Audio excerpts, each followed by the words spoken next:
Firstly, on the matter of merchantable quality, we submit that the appellants in this matter have provided goods within the, as Section 16 of the Sale of Goods Act provides for merchantable quality. Section 16, subsection 6 provides that goods are of merchantable quality where they are fit for the purpose that such goods are commonly bought. We submit that the wine is consumable, which is the purpose for which wine would be commonly bought. In the case of Ansimacall against Western Maintenance, the claimants similarly sought to rely on the skill and judgment of their own agents. Similarly, in this instance, the respondent has relied on the assessment of Mr. Good, their CEO, to enter into the contract. If I can,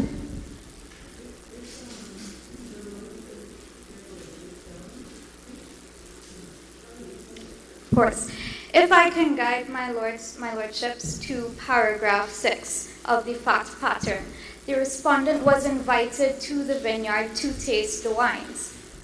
In so doing, we have invited the respondents to rely on their own skill and judgment through the taste of that wine to be able to make a determination as to whether they wish to purchase the wine. As such, they have not relied on statements made by us as to the merchantable quality of the wine. Moreover, in Section 16(2)(b) of the Sale of Goods Act, it states that if the buyer examines goods before the contract is made, and that examination which ought to reveal any particular defects, then the duty that falls on the appellant is extinguished. As I would have stated before, in Ansimacall, they did not rely on our expertise, but rather the expertise of their CEO. Additionally, in the Camillard case, it is stated that goods are unmerchantable if they were of no use for any purpose for which goods would normally be used. This is consistent with Section 16 of the Sale of Goods Act. Taste is a subjective quality. Thus, them being given the opportunity to make a determination, coupled with the fact that the goods definitively fall within the meaning of merchantable quality as per the legislation, coupled with the fact that they are consistent with the use for goods of that kind, we submit that the wine are of merchantable quality. If your lordships may allow me to move on to my second submission, that of misrepresentation. Section 2 of the yes. You spoke about inspection of the goods, but according to the High Court, the facts were the inspection was the 2020 wine, not the wine which was actually sold. I'm sorry, my lord, but your mask is kind of... According to the fact pattern and the judgment of the court below, what was sampled was the 2020 vintage. What was the subject of the contract was the 2021 vintage. So how does that affect your submission on inspection, section 16? My lords, if I can bring your attention to paragraph 10 of the fact pattern. It is stated that Mr. Good called Mr. F saying that he had approval to enter into a 5-year contract starting with the 2020 edition. Thus, it is implied that they would have been not only buying the 2020 edition of the wine, but the successive editions as they would have been made as the years progresses. That is to say, the taste of the 2020 wine is not, does not go to the core of the contract. Rather, they are making a contract for the purchase of wine for over 5 years. Yeah, but also paragraph 10, if I can draw your attention to the second sentence of it, last sentence.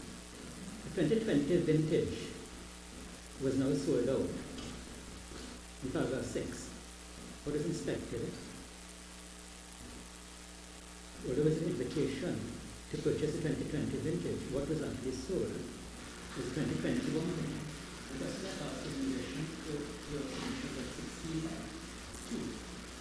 examination, if the by exams related to the contract is made, whereas the text Vistrac examination or UB, 1562B. So you're saying that the inspection occurred by the respondent. But it seems, I'm asking what you expect is actually what is the subject of the contract. My lords, if I can bring your attention to paragraph 8, it is stated that the attributes of the wine that Mr. Good particularly was drawn to was the aroma and taste of the wine.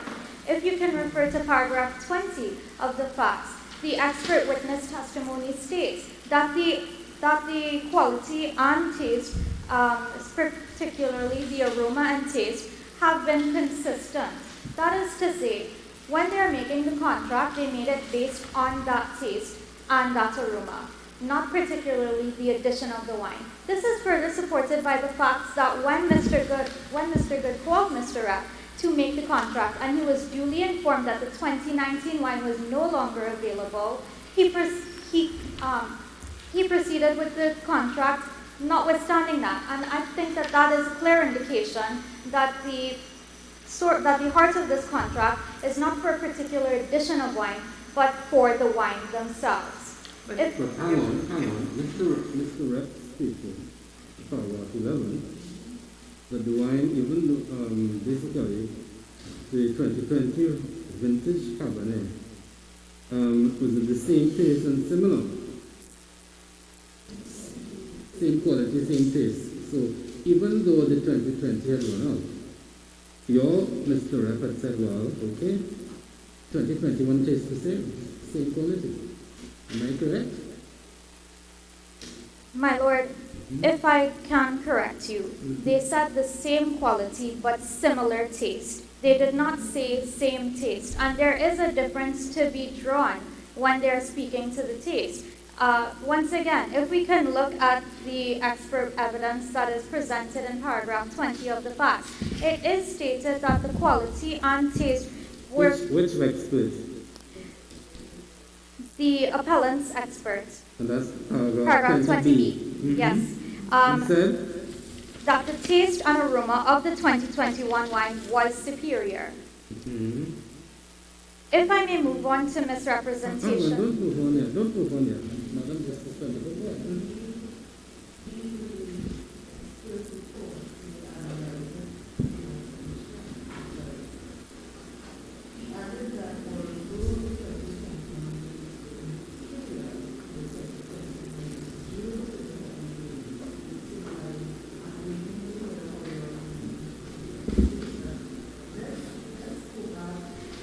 My lord, can you just move the mic closer?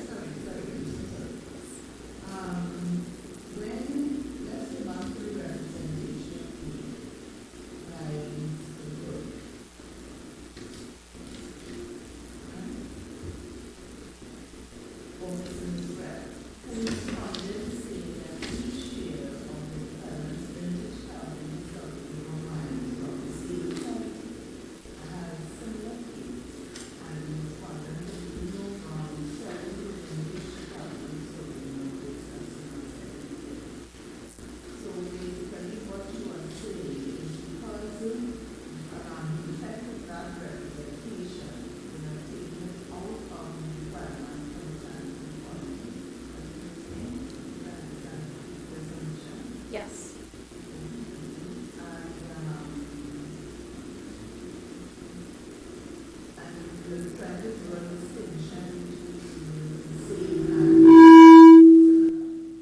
I'm sorry, could you repeat that? Yes. Yes.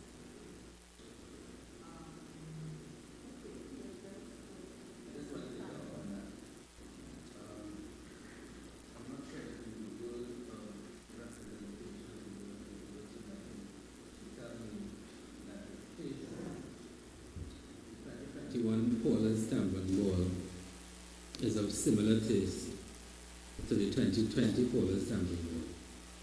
And I would necessarily mean that it's similar but not exact. I'm looking for taste. I'm not sure that those subtleties necessarily would apply, but I hear the distinction that you make. Yes.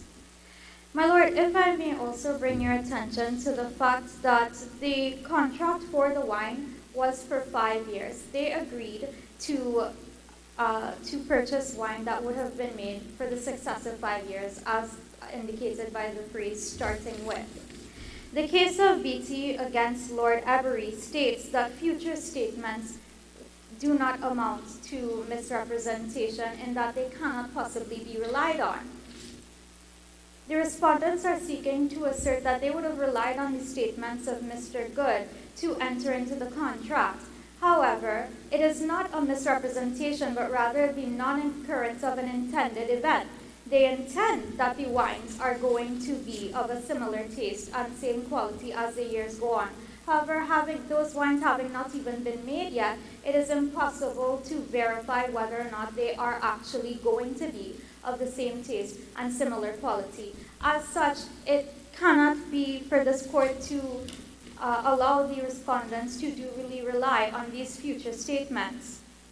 But remember, your company has a reputation, and the reputation is consistency. A great consistency, consistent quality, consistent taste. And that is what that the respondent invested in. That I will buy this for 5 years, and I'm pretty sure that in 5 years, the wine will taste pretty much the same right through. It's a certain quality, which is why you invested in it for 5 years. So I come back to the question of the subtle differences, if any. There's such a difference between similar and same, yes. My Lord, that is where I respectfully disagree. If you look to paragraphs 1 and 2 of the fact pattern, the reason why the wine has been able to reach a certain level of quality is due to the weather patterns in Trinidad and Tobago. Because of just a couple years ago, it was in fact that grapes could not thrive under the Trinidad and Tobago climate because of the weather.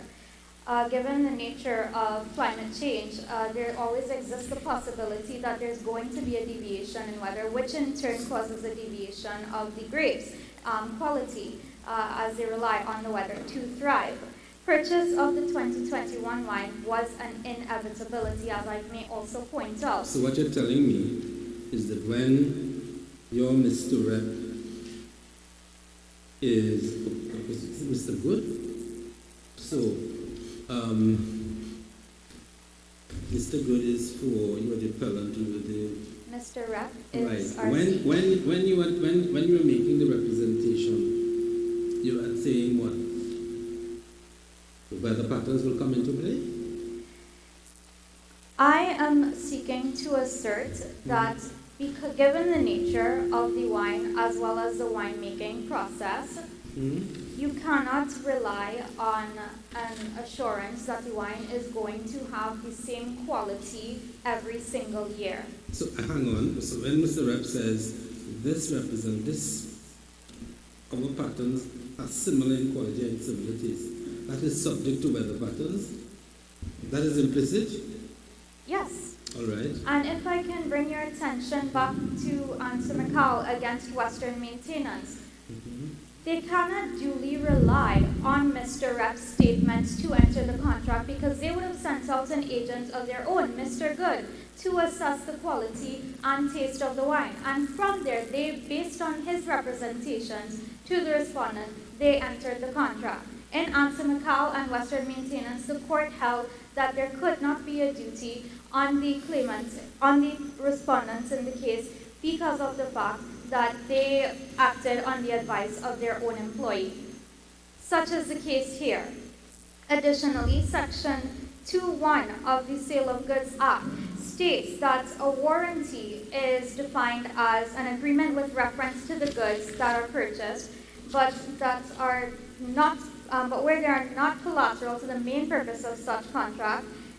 Breach can give rise to a claim for damages, but not a right to reject the goods and treat the contract as repudiated. That is to say, the contract did not hinge on the provision of the 2020 wine.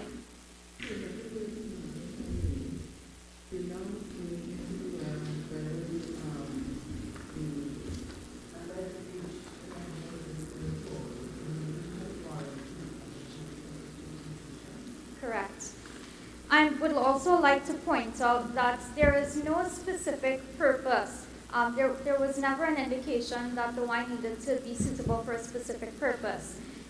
All it needs to be is merchantable as far as wines can be merchantable. That is to say, if they are drinkable, they fall within the meaning of Section 16.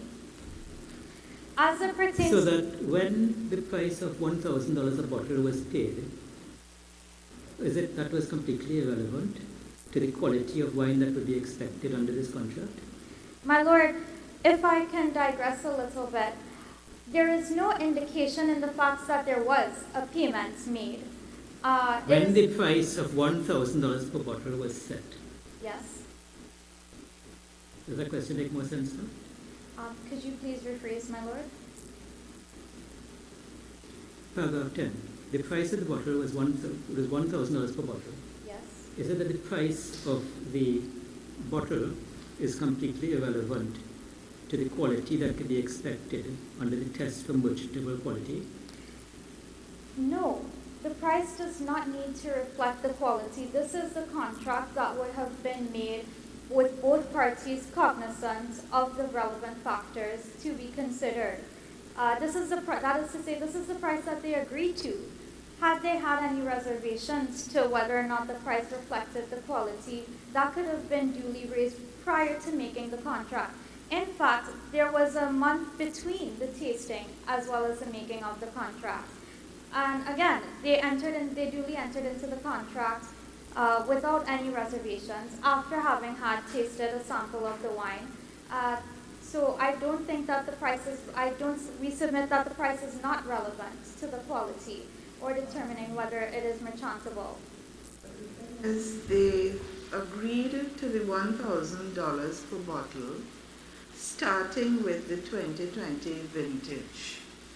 And after the 2020 vintage was sold out, they said, okay, we could get you the 2021 vintage.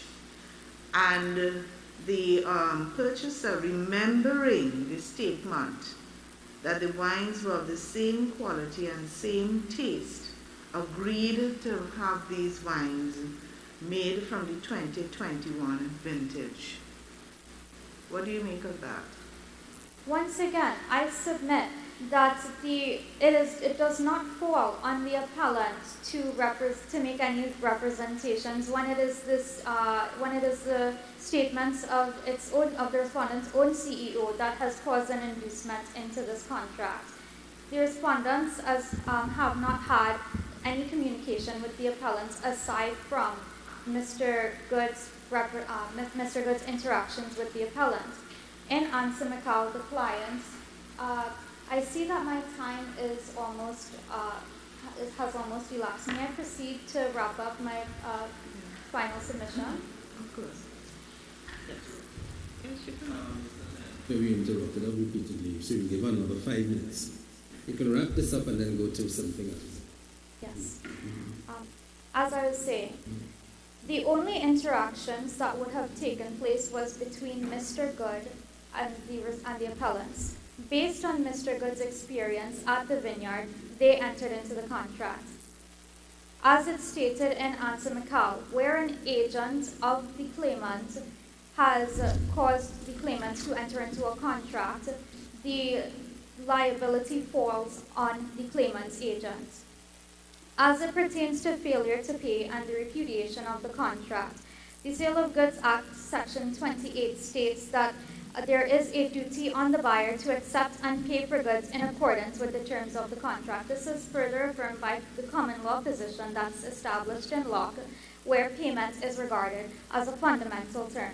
There is no indication in the facts that a payment was made. Further, it must be brought to the court's attention that that if it is that the respondent wanted to lead evidence that they paid for the delivery of the wines, such evidence could have been led in the High Court. However, seeing as no further evidence has been raised as to whether there was a payment, the court can only assume that there was no payment to be made given the silence of the facts. If there are no further matters in which I can assist the court, I'd like to conclude my submissions. Yes.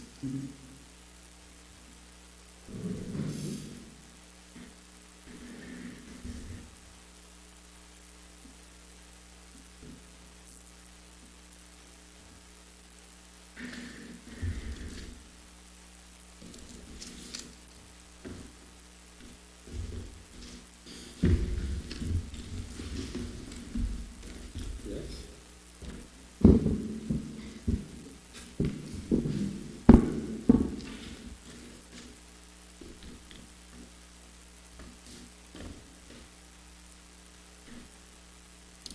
Is it that you, one speaker, nobody else is coming along in terms of,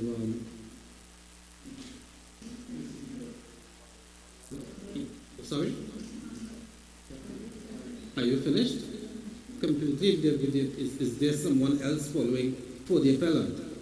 Yes.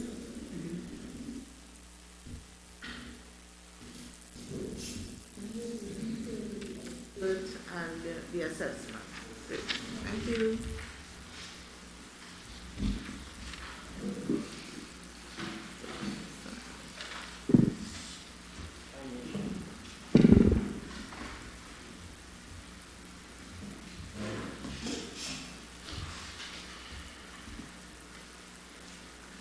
Good afternoon. Once again, my lordships. My name is Hiran Ramprasad, co-counsel for the applicants in today's proceedings. And as my lead counsel would have indicated, I wish to address the court on the claim for unjust enrichment, the treatment of the expert evidence particularly in the court, and finally to aid the court in the assessment of damages. With the court's permission, I will begin my case submission. Thank you, my lord. My lords, in the instant case, the respondents have unjustly enriched themselves by only, at the very least, partly performing the contract. The Privy Council decision of Sam Sundar outlines 3 elements that must be present in order for a finding of unjust enrichment. That is 1, that there must be enrichment. Secondly, the enrichment must be at the expense of the claimant. And finally, that the enrichment was unjust. To aid in analyzing whether there was in fact enrichment, I wish to bring your lordship's attention to paragraph 15 of the fact pattern, where it is said that the respondents sold the goods for a period of 2 days. This would have made it pellucid that they sold a crate of the appellant's wine. Secondly, this was at the expense of the claimant. As my co-counsel would have indicated, there was in fact no evidence of payment that was led at the High Court. Therefore, the court should be wary of readily implying that any such payment was made. It follows that, and at paragraph 14, rather, if I might draw the court's attention, that there was in fact acceptance of the wine and sale at the expense of the claimant, seeing that he did not pay for the wine. And that brings me on to the third and perhaps the most crucial limb of the test for unjust enrichment, and that is whether the enrichment was unjust. Now, my lords, in the case of Sam Sundar, at paragraph 18 or so, the Privy Council recognized that for such a claim, there must be reference to precise terminology, citing other factors such as mistake, undue influence, etc. The court acknowledged that failure to move consideration would be one such factor where a claim for unjust enrichment would survive. So again, in the instant case, the respondents did in fact return 49 crates. However, they sold an entire crate, and their intention, based on the conduct, the intention that the court may be able to evince, is that the retention of those 150 crates may have been with an eye to continue sale of the wines. About unjust enrichment, if there was a contract. My lord, a crucial term of this contract was payment of the purchase price. And in the instant case, the respondents have failed to do so. They have, however, gone on to sell the appellant's wines at their store at the very least for a period of 2 days. Yes, So we it follows know that... that. But the question is, if there was a contract and they have 150 crates and they sold one, then why don't you sue them for the price? Why not just claim for the price? Yes, my lord. Well, we were invited to appeal on unjust enrichment, and I hope to that end we have appealed in court. But more than that, I believe that on a reading of Jai Prasad and Shirazi Ahmad, the court acknowledged that the restitutionary remedies may be present. I further believe that in the case of Pines with Benson, the court acknowledged that a mistake of law would not serve as a bar to the finding of unjustness. So, my lords, it follows that the respondent party performed the contract by purchasing the wine, but not continuing payment for the following 4 years, meaning that they would have unjustly enriched themselves by the sale of that 1 crate of wine over the period of 2 days and the continued retention of the remaining 149. You see, in the cases that you've cited, Yes, my lord. especially the second one that you cited, the courts deal with unjust enrichment where there's a problem with a limitation period for contract. And Justice Mendonca, and I believe the President was in that panel as well, said that you could have, he doesn't believe that they're mutually exclusive. But the question still is, but I understand your answer. You asked to address it, so I think that's a good answer. Yes, my lord. Well, if I may, perhaps if the court would be minded to consider it as a supplemental claim to that of breach which my co-counsel would have advanced before you. I now wish to treat with the use of evidence at the High Court. And to that end, your lordships, I wish to submit that the expert evidence is inadmissible. Rule 33.4, that would be the respondent's expert evidence. My apologies, your ladyship. Rule 33.4, okay. my apologies. Judge is okay. Sorry? Judge is okay. Oh, Judge. Thank you, Judge. Rule 33.4 of the Civil Proceedings Rules requires that expert evidence be limited to that which is reasonably required for the determination of the facts in dispute. As my co-counsel would have indicated, central to this contract would have been the quality and taste of the wine, a point that another learned judge was in fact able to highlight as well. But my lords, at paragraph 20A, where we note the treatment of the respondent's expert witness, in fact, testimony was had on the quality and composition of the wine. Now, while we acknowledge that the composition of wine may in fact have a bearing on taste, what was material to this appeal was that the taste of the wine would have been merchantable. If, in fact, the reading of composition of the wine, rather the rating of the composition of the wine was material, then this should have been a matter that the witnesses should have submitted on. It follows, my lord, that the testimonial evidence provided on chaptalization and on the ability of the rains to affect the quality of the grapes were in fact irrelevant. It is not reasonably required to determine the quality and taste of the wine, and furthermore, the fact that they made reference to the quality of the grapes, and particularly in the third to last line of 20A, versus the likelihood of its impact on the wines, would in fact. Judge, I understand chaptalization to be a process by which sugar is added to wine that may affect its taste. What the respondents attempted to submit was that that process may have in fact compromised the taste. But chaptalization is in fact legal in Trinidad and Tobago, and in both testimonial evidence, there was nothing that established a causative link between the issue of chaptalization and the issue of taste. So once again, the issues of quality and taste was not adequately dealt with at the High Court. It is that you add sugar to the wine. And I'm not sure about me, I'm pretty sure it will affect the taste. And why then is it not relevant to the core question of the quality and the vintage that has been presented? Well, My Lord, Surely that is. that would precisely be the point, because the evidence offered on chaptalization was just to the extent that it was illegal. There was nothing that linked the appellant in the instant case to the use of chaptalization of a process.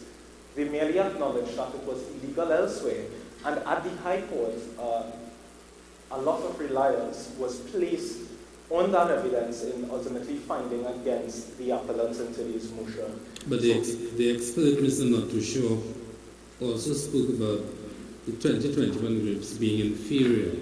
Would that also go towards quick taste?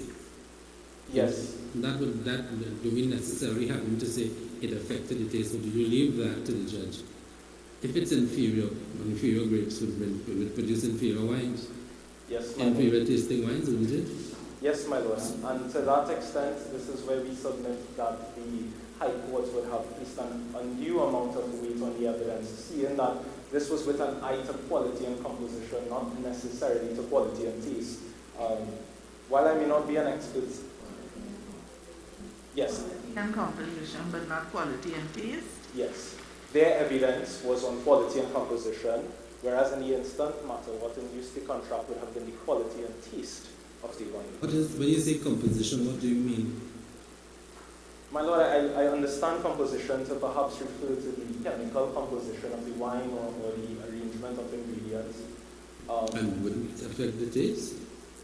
Yes, my Lord. If you put rainwater, this chemical, and it wouldn't taste different from rainwater? It would, my Lord, but would that affect the taste? we are humbly Do I yes. need an expert to tell me that? No, my Lord, you do not need an expert. Can I infer that?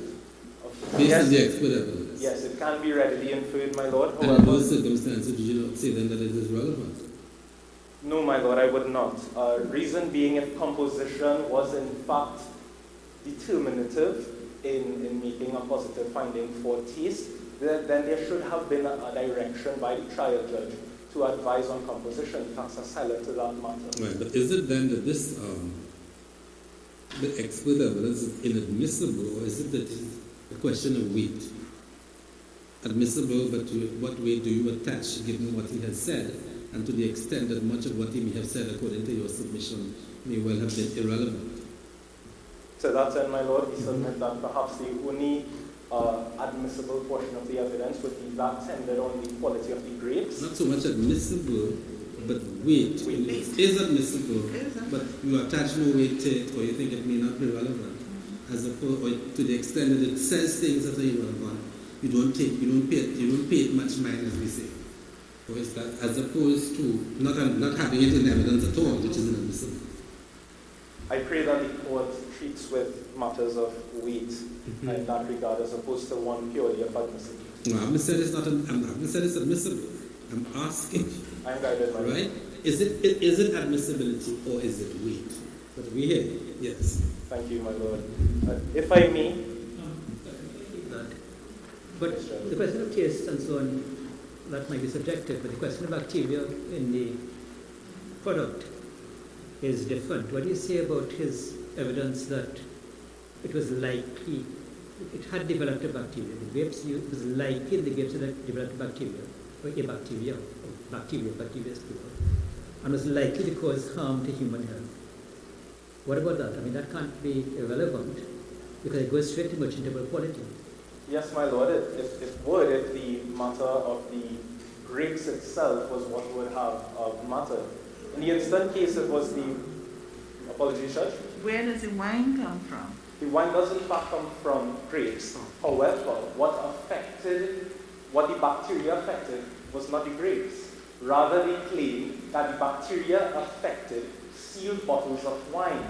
No. It is likely that the grapes used had developed a bacteria. That's what the facts say. And in the event that heavy rains would have prevailed, but the wine, which was what was transported, was what would have been affected by the submersion. But what is the wine rains. made from? Pomeranz? The wine was made from grapes, Judge. You Right. are correct. But in that form as wine, where it's in a sealed bottle, it would not have been the grapes per se. The finished product of wine is not necessarily that of grapes alone. I see your instructing attorney looking at you. And in the alternative, my lords, it's not reasonably required to resolve the dispute. Those are two different things. What happened to this wine when it was submerged in flood water? And what happened to grapes that developed bacteria because of rain, which when subjected to the winemaking process was likely to cause harm to human health? We've dealt with the second one, we haven't dealt with the first one. The bacteria in the grapes subjected to the winemaking process, which are likely to cause harm to human health. That's, you're dealing with expert evidence. Yes, sir. So the question is, apart from the admissibility and the weight and all of Yes.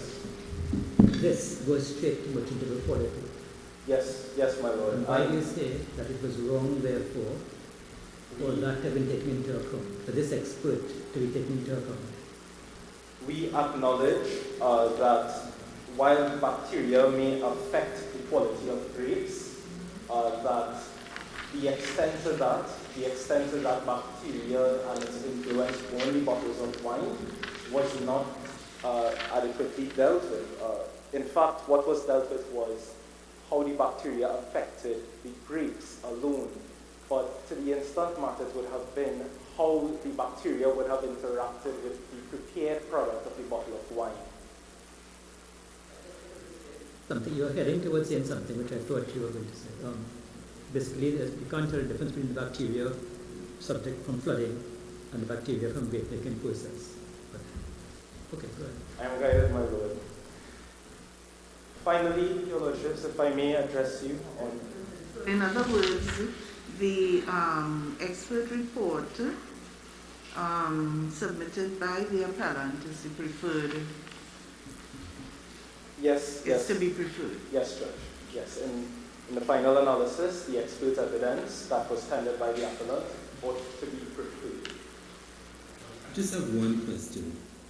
I remember to my great amusement when I read paragraph 9, Mr. Good, having gulped down many glasses of wine, started to feel sick and promptly proceeded to leave, saying that he had one too many drinks. So the wine had made Mr. Good sick, and then it made other people sick. Interspace between them was the flood in 2021, flood and the truck being immersed in it. But even before that, you had rainy weather, which also affected the grapes. And according to the experts, it was the heavy rains which prevailed in 2021, which caused it. So it may well be. How then do you link Mr. Good's sickness? If you link it to the grapes, do you link it to him having too many drinks? Nobody had touched on that. At least, and I would have expected something like that to have touched on your subject insofar as you're dealing with merchant power. Well, my lord, to that end, it would seem that Mr. Good got sick because of the extent of his drinking. There was really, it was, and furthermore, it was not and to Judge's point, it was not a matter in dispute, meaning that any such evidence would not have been reasonably required to adjudicate these proceedings. Sorry, say that again. The extent of Mr. Good's drinking on that material day would not have been relevant to the determination of the matters in dispute currently. However, we can say that since he had in fact drunk a lot on that day prior to even attending, Mr. Good was aware that he was coming to sample wines at Myler Vineyard. He still proceeded to drink. He was aware that all material times he was the man who was responsible for making the representations to the board of directors and for them to enter into a multi-million-dollar, multi-year contract. This they did of their own accord after a month of deliberations. Mm-hmm. So it follows then that even if a question was to be had on the extent of Mr. Good's drinking, I don't think Mr. Good, perhaps I don't want to offer evidence that Mr. Good may not have been drunk for the duration of the month, but certainly it would be on a balance that he would have been of sound mind during those negotiations. My lordships, I now wish to, yes, my apologies.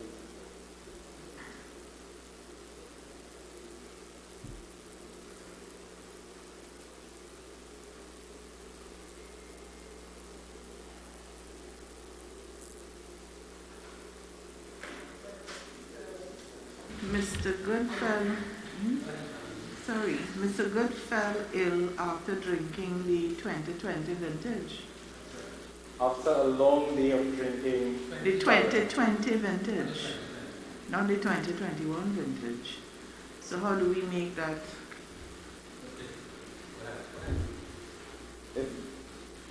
could you repeat the question? I agree with you because both parties getting sick. But the Mr. Good got sick on 2020 vintage wine, Yes. not the 2021, which was ultimately sold because 2020 was sold out. All right? My lord, I seem that We my- extend you by 5 minutes, fear not. So, my lord, to that end, that such evidence would in fact be relevant in the determination of merchantable quality. However, it would be relevant. It would be relevant in the determination of merchantable quality. However, such evidence was not tendered at the High Court by the respondents in attempting to find their claim. So, if I may, my lord, so to that end, we pray, as per Section 49(1) of the Sales of Goods Act, for damages to recover the purchase price of the wines.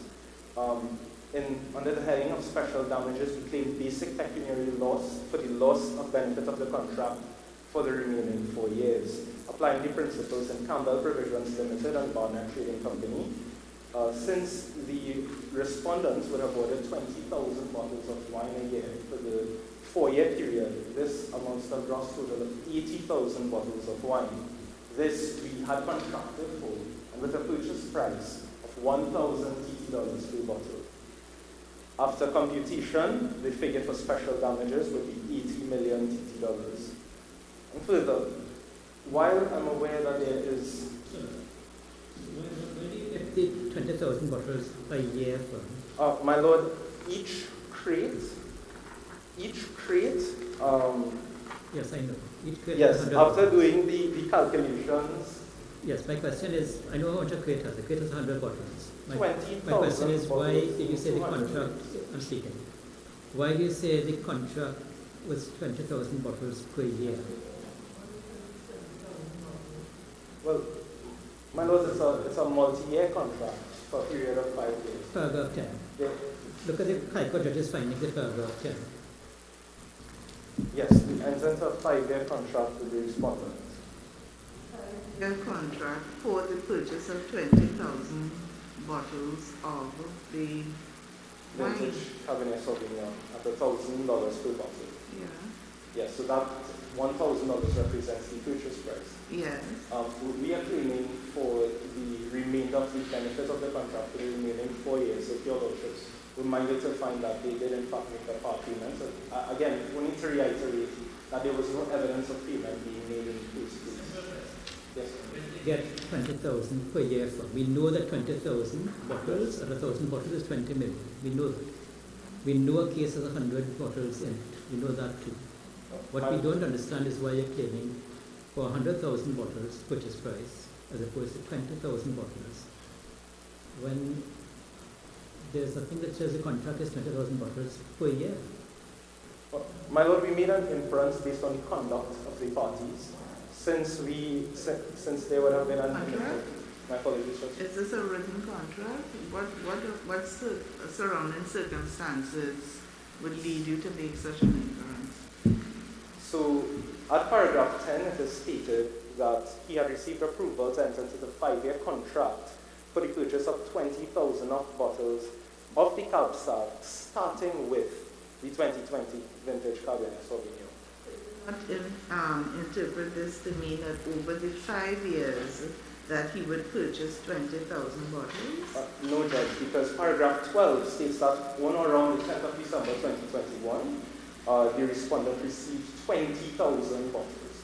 So to that end, I believe that the conduct would indicate that we would be entitled to claim for our 20,000 a year.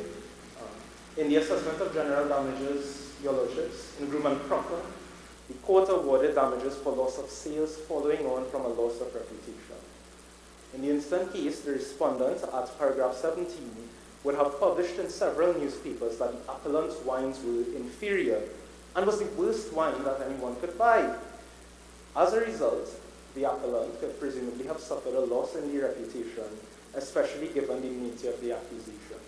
And in the wine selling world, where reputation is everything, as we agreed, and the fact that Mylevin Vineyards Limited has the reputation of being not just any kind of wine seller, but a #1 rated wine seller, this kind of injurious publication would in fact lead to loss of sale following on from loss of reputation. If my lords are pleased, I humbly ask that I may conclude my submissions. Thank the court once more for its time.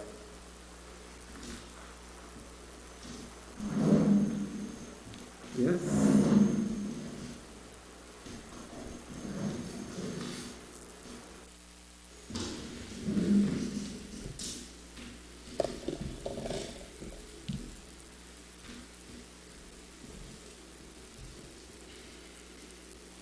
My lords, the essence of the respondent's submissions today is that the Court of Appeal was correct in finding in favor of the respondent and in dismissing the appellant's counterclaim in its entirety.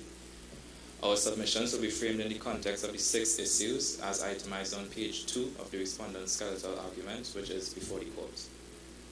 I will be addressing the court on issues 1 to 4, and I will be speaking for 25 minutes. May I turn to my submissions on the first issue? That would be the issue of merchantable quality. Yes.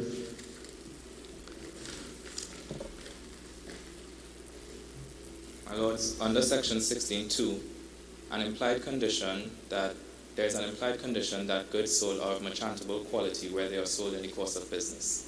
And section 16.6 of the Sale of Goods Act sets out the different factors that the court must consider in determining merchantable quality. I will now consider each of these in turn. Firstly, the court must consider whether the goods are fit for the purpose for which goods of that kind are commonly bought. And we submit that as a consumable item, the general purpose for which the appellant's wines would be bought would be to be sold to consumers. However, might I direct the court's attention to paragraph 15 of the moot problem. And at that paragraph, it is stated that the respondent's customers fell ill after consuming the appellant's wine. It is thus quite clear that the wine was not fit for human consumption. And as rightfully pointed out by this court, the respondent's CEO also fell ill after consuming the appellant's wine. That was 2020. I remember they bought the 2021 one. Yes, my lord, but in fact what this suggests is that both the 2020 edition as well as the 2021 edition are of poor quality, and this supports. That, Oh, hang on. Sorry, Madam Justice. no, I'm just asking, President, how did you draw that inference? Why, or come to that conclusion? Yes, Judge. Again, because according to paragraph 15, the respondent's customers fell ill after consuming the 2021 edition. And again, as rightfully pointed out by this court, the respondent's CEO also fell ill after consuming the 2020 edition. And this shows what I would call a trend that the wines sold by the appellant are not of good quality. Gel with your client, with your... All right, I would ask that question. When it comes to the expert evidence, I'll answer. But Mr. Newgood was your CEO, am I correct? Yes, correct, But ma'am. he seemed to suggest that it may that he had one drink too many. May have had nothing to do with the quality of the wine. I am guided, my lord. No, I'm not asking to be guided. What do you say of that? Don't concede, don't stick to your point. That's one possible answer. If he's an expert, unless of course he's an expert in getting drunk or not getting sick on wine.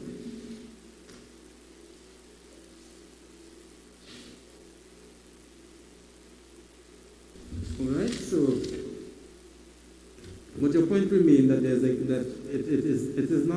is more than coincidental that he got sick on the 2020 vintage and your customers got sick on the 2021 vintage.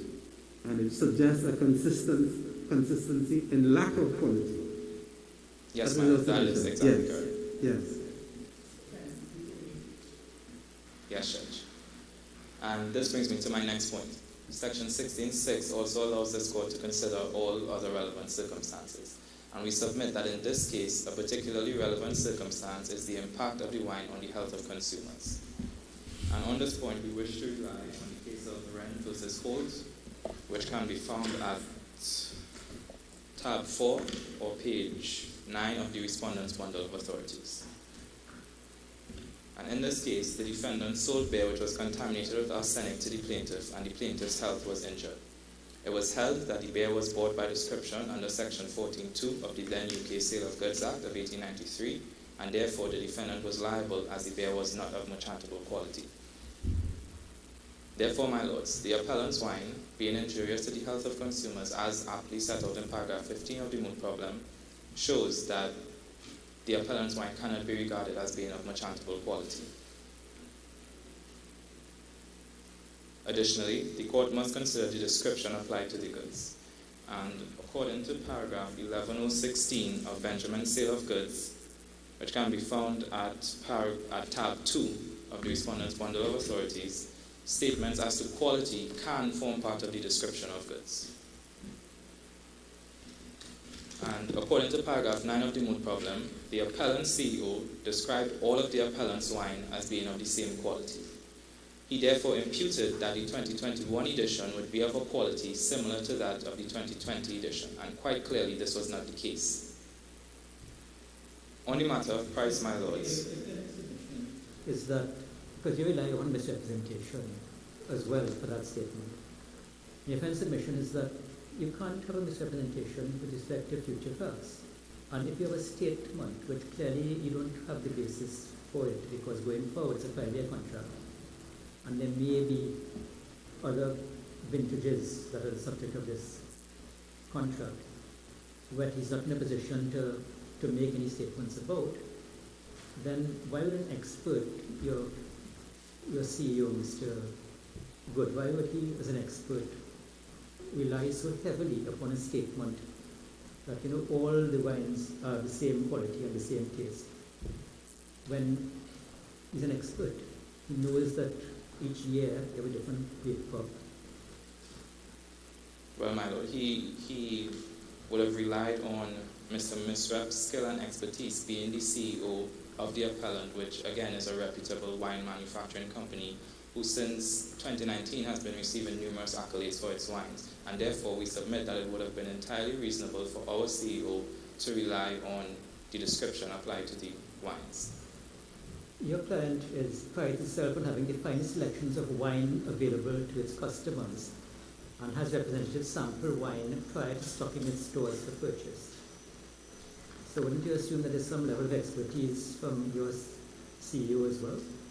Yes, my lord. However, respectfully, our CEO was not in the position of manufacturing the wine. In this case, he was simply a buyer, and therefore it would have been, again, entirely reasonable for him to rely on the descriptions applied to the goods as stated by the appellant CEO, Mr. Misrep.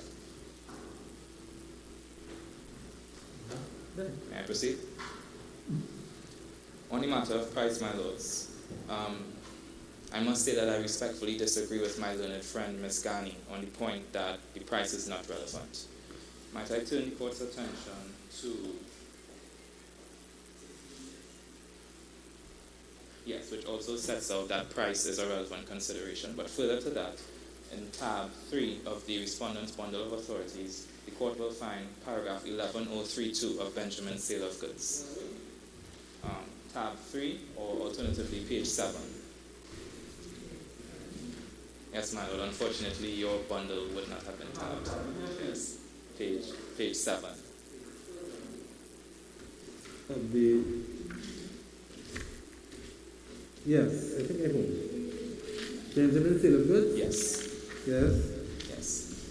And there the learned authors state that while price is not a conclusive indicator of quality, the buyer is, at the very least, entitled to value for his money and to goods that are not of a quality entirely and hopelessly out of line with the price paid. Where are you? Forgive me, I was just making a Paragraph 11032. 2. 11032, yes. Okay. Start again. Yes, and the learned authors therein stated that while price is not a conclusive indicator of quality, The buyer is, at the very least, entitled to value for his money and to goods that are of a quality not entirely and hopelessly out of line with the price paid.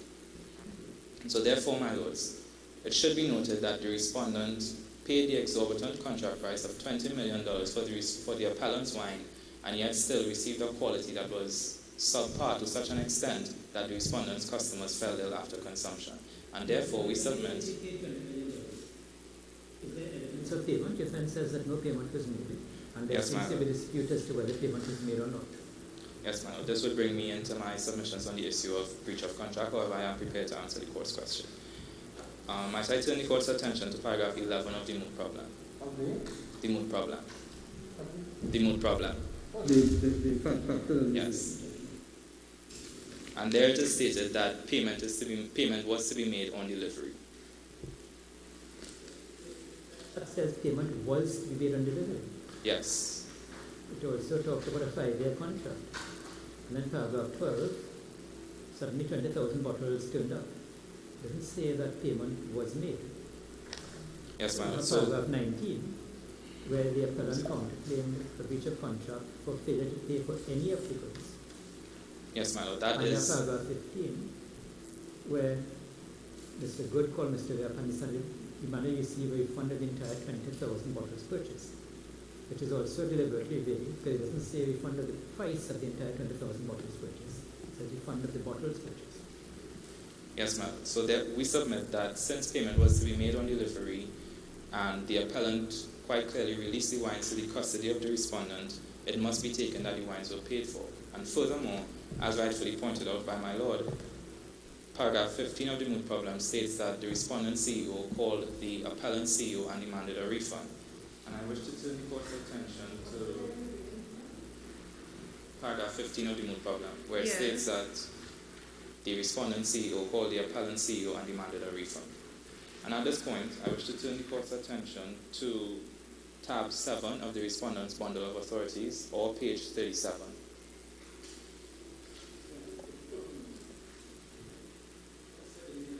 Yes, my lord. The fact pattern demanding a refund to be contrasted with paragraph 19, which says the appellant counterclaim for breach of contract for failure to pay for any of the goods. And there's another paragraph previous to that. Paragraph 11, which says that payment was to be made on delivery. On delivery, and you said, where did he release the goods? All right. So it's 11, 15, and 19. Yes. Yes. And so therefore, my lords, as my lords would see from the Oxford Dictionary definition of a refund, this implies that an initial payment was made.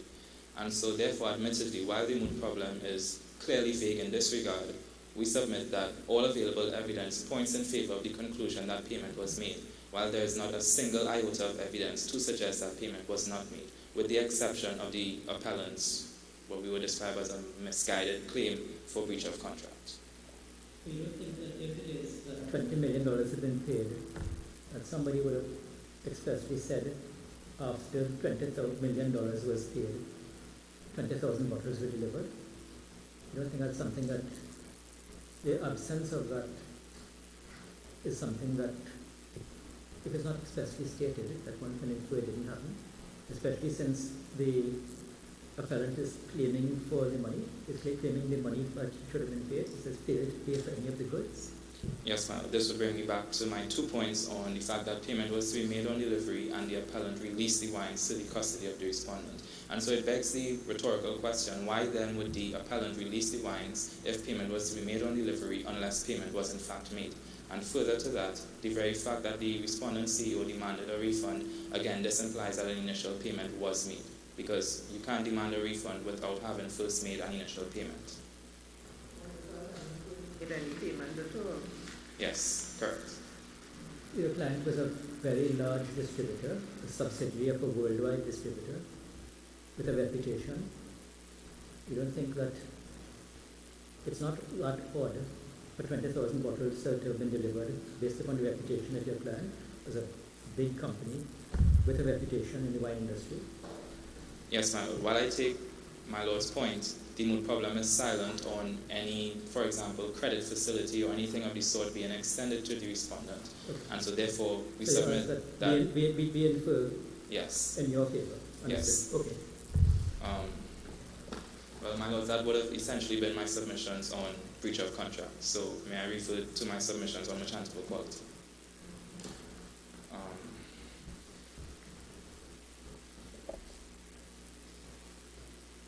And further to that, I wish to turn the court's attention to section 16.2b, which says that there would not be such an implied condition as to merchantable quality where the goods are examined before the contract is entered into. However, at paragraph 15 of the moot problem, it was stated that the examination took place when the wine was transported to the respondent's Port of Spain offices. It is quite clear that any examination, if this court so finds, would have taken place long after the contract was entered into and the wines were delivered. And therefore, section 14.2b does not operate so as to extinguish the liability of the appellant. And it is for this reason we submit that the Court of Appeal was correct in upholding the trial judge's decision to find in favor of the respondent that the wines supplied by the appellant were not of merchantable quality. Having gone through my submissions on breach of contract, may I turn to the issue of misrepresentation? My Lords, in the oft-cited case of Headley, Byrne and Co., it was established that a negligent misrepresentation which causes loss can give rise to an action in damages even though no contract exists between the parties, but once a special relationship exists between them. And in that case, Lord Pierce further set out that a duty of care would be created by special relations. And in determining whether a special relationship existed, the transaction itself must be carefully scrutinized. And what this means is that no such duty of care would arise if the representation was made in a casual or social setting. So therefore, in order to impose such a duty... There was a case in tort. And this is a case on contract. Yes, my Lord. However, we rely on this case as to the principles relating to negligent misrepresentation. Okay. You're saying the same principles that apply to negligent misrepresentation in tort also apply to negligent misrepresentation in contract. Yes. By which of the Misrepresentation Act makes it possible. Yes. Okay. Go ahead, Mr. Crowe. My Lords, the statement in paragraph 9 of the moot problem at the time it was made was not disclosed in a casual or social setting, but rather in the course of ordinary business between the CEOs of two wine companies aimed at negotiating and settling a contract. And therefore, a special relationship, existed between the parties. And we submit that the appellant CEO, Mr. Misrep, breached that duty by making a false statement of fact regarding the quality of wine, and according to paragraph 11 of the moot problem, this was the inducing factor which led the respondent CEO to enter into the contract. And therefore, the statements of the appellant CEO amounts to an actionable negligent misrepresentation. Provisions of our Act, are those relevant to your submissions? No, Judge, we submit that they are not relevant because we are here concerned with a negligent misrepresentation being made. But negligence is a cause of action in tort. Would you not agree? Yes, my lady. Yes, Judge. However, there are three established types of misrepresentation. These are innocent, fraudulent, and negligent. We purport... You want to have a read of our Act? Did you consider the provisions of our Act?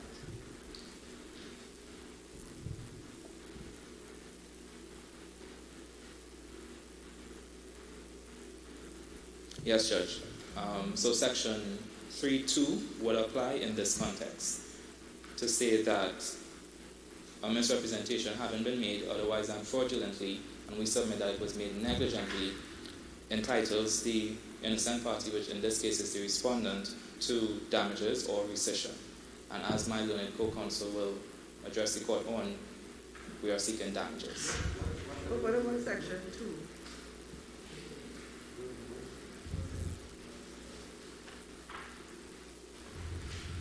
You're reading from Headley, Byrne and talking about social settings. Could you just repeat that sentence again? Yes, Judge. We submit that the statement was not made in a casual or social setting, but rather, But on the facts, didn't they both have 9 glasses of wine? Even though they were both, we went there to talk about wine, but they both consumed 9 glasses of wine. I mean, how much more social than that can you get? yes, Chef, but we submit that the sampling and tasting of the wine was based on the respondent CEO attempting to gauge the quality and taste of the wine to determine suitability to be sold to the respondent's customers. Well, I mean, And so when therefore you it sample was- wine, normally you sort of spit it, you sample it, switch it around and spit it out. You don't have to consume all 9 glasses. The question, but this is relevant to the question of social setting. If this statement is made in a social setting, can it amount to misrepresentation? From what you've read in Headley Burn, if it's arguable that it is a social setting, then do statements made under 9 glasses of wine, with both parties equally drinking 9 glasses of wine, couldn't be something that you're held to? Yes, my lord. While my lord's point is understood, we would submit that the respondent CEO was on what can only be described as a professional mission, again, to determine whether the appellant's wine was suitable for sale to the respondent's customers. Right. But what you consumed was the 2020 vintage. So all of this drinking, it was switched upon him when he was then told, okay, you drink the 2020, you love the 2020, you want to buy the 2020, you want to, in fact, you like it so much, you want to buy wine for the next 5 years, but he never got the 2020, he got the 2021. So how does all of this relate to the fact that that whole conversation, that the only thing relevant that came out of that meeting with them was a statement, because it wasn't based upon consumption or sampling of any wine that was actually the subject of a contract. Yes, my lord. However, according to paragraph 9 of the Moon Problem, it states that Mr. Good, the respondent CEO, agreed with Mr. Rep's suggestion that the respondent could do no wrong in selling the appellant's wine to its customers. And since the only vintage sample was the 2020, it must be taken that the respondent CEO, when agreeing that no wrong could be done in selling it, was agreeing to the 2020. However, it was only when the appellant CEO indicated that the 2021 edition was not available, only then did the respondent CEO agree to the 2021 edition. Okay, so you're saying that the representation of standard quality caused this 5-year contract? Yes. And paragraph 11 is quite clear, where it says that Mr. Good, remembering Mr. Misrep's statement that the wines were of the same quality and similar taste, agreed to the 2021 edition. And so therefore the statement was the inducing factor. My lords, I was informed by the timekeeper that I have 5 minutes. May I turn very quickly to my submissions on unjust enrichment? I'm grateful. But these two people went professionally on wine tasting, and they all had 9 glasses, both had 9 glasses. Were they in any fit state to judge anything at the end of that, such as to bind anybody? Or would the court have, it may have, did it start professionally and end socially?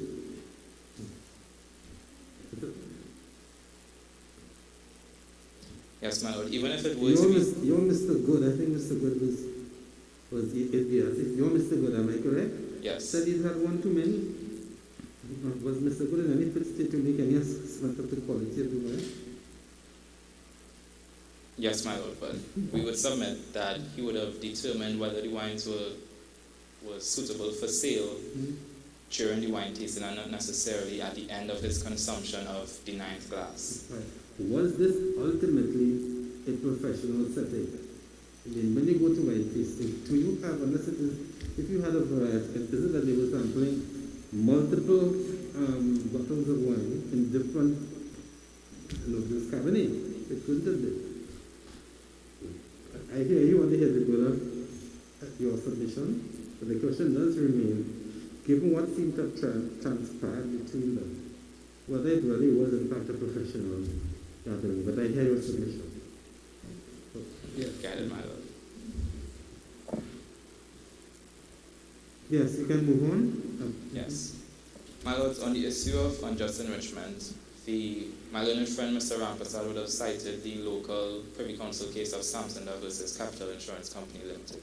And we entirely adopt the statements therein relating to the elements that must be set out to establish a claim in unjust enrichment. So I will waste no time in rehearsing it. I wish to turn to the first element.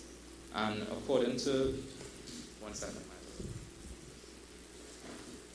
lord.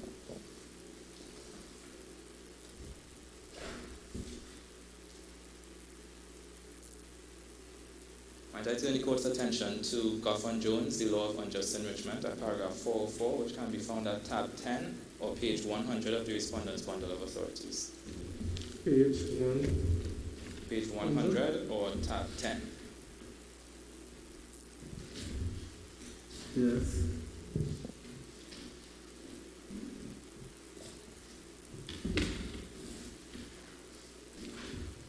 Yes, and there it is stated that a relevant consideration for this court in determining the first element is whether the respondent's financial position was improved. Paragraph 404. The issue, the first element of enrichment. It was tempting but wrong? Yes, but then they continue to say that whether the defendant's financial position was improved is a relevant consideration for the courts when they address this question. And so while the respondent received the 200 crates of wine, which attract a financial value of $20 million, the respondent was not enriched since, as we have previously set out, the contract price was fully paid. And therefore, the respondent's financial position was not in any way improved or augmented, and therefore, this first element of enrichment is not satisfied. In that same breath, we submit that the second element is not satisfied. And what must be shown in relation to this element is a qualifying transaction between the parties which provides the link between the defendant's benefit and the claimant's loss. We submit again that there could not have been any relevant loss suffered by the appellant since the contract price was duly paid, and therefore the appellant is unable to bring itself within the words of at the claimant's expense, which is the second element. So what's the basically, you say that 20 million was paid, defense says $20 million was not paid. So you can argue about unjust enrichment as much as you want. The fact is, if he was paid, no unjust enrichment. If he wasn't paid, unjust enrichment. Do you accept that if he was not paid, that the question of unjust enrichment does arise? Yes, my lord. However, as we would have pointed out, all available evidence points in favor of... I understand, and that it is deliberately, I understand. But if he was not paid, you retain 150 cases of wine. Yes, if ma'am. he was not paid and you retain 150 cases of wine, then unjust enrichment. But you have to agree to disagree about whether or not you've been paid. Yes. Okay. And in relation to the third element, what the law requires is that the claimant, or in this case the appellant, cites and prove of a specific unjust factor. And you would have heard that the appellants are relying on the unjust factor of failure of basis. So therefore I consider it necessary to set out very briefly some guiding principles which this court must consider. Firstly, to successfully claim unjust enrichment on the basis of failure of basis, it must be shown that the failure of basis must be total. And what this means is that the benefit, which formed the basis for the appellant conferring the wines on the respondent, must not have been given to the appellant in any way. Sorry, can you say that again? To successfully claim unjust enrichment based on failure of basis, the failure of basis must be total. And what this means is that the basis for the appellant providing the wines to the respondent must not have been given to the appellant in any way. Yeah, that's what I thought I heard, but I don't understand what you're saying. The failure of basis, which is the unjust factor that the appellant is relying on, must be total. And so firstly, the court must identify what the basis for the transfer was. And quite clearly, as a commercial transaction, the basis for the appellant transferring the wines to the respondent was for payment. And this ties back to my previous submissions that since payment was made, there could not have been a total failure of basis. And therefore, the appellant fails on the third element, and the overall claim to unjust enrichment fails. And therefore, the Court of Appeal was correct in dismissing the appellant's counterclaim in this regard. And if I can be of no further assistance, these are my submissions. So you're not addressing any expert reports? No, that would be my co-counsel. Oh, I have nothing else.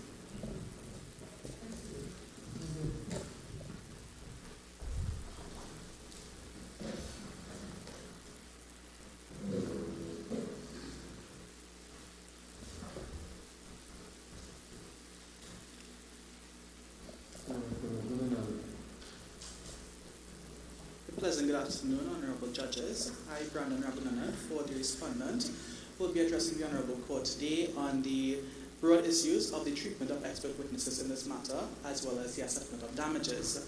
And I would now like to proceed on the issue of the treatment of expert witnesses, and this can be found in issue 5 of the respondent's skeletal arguments.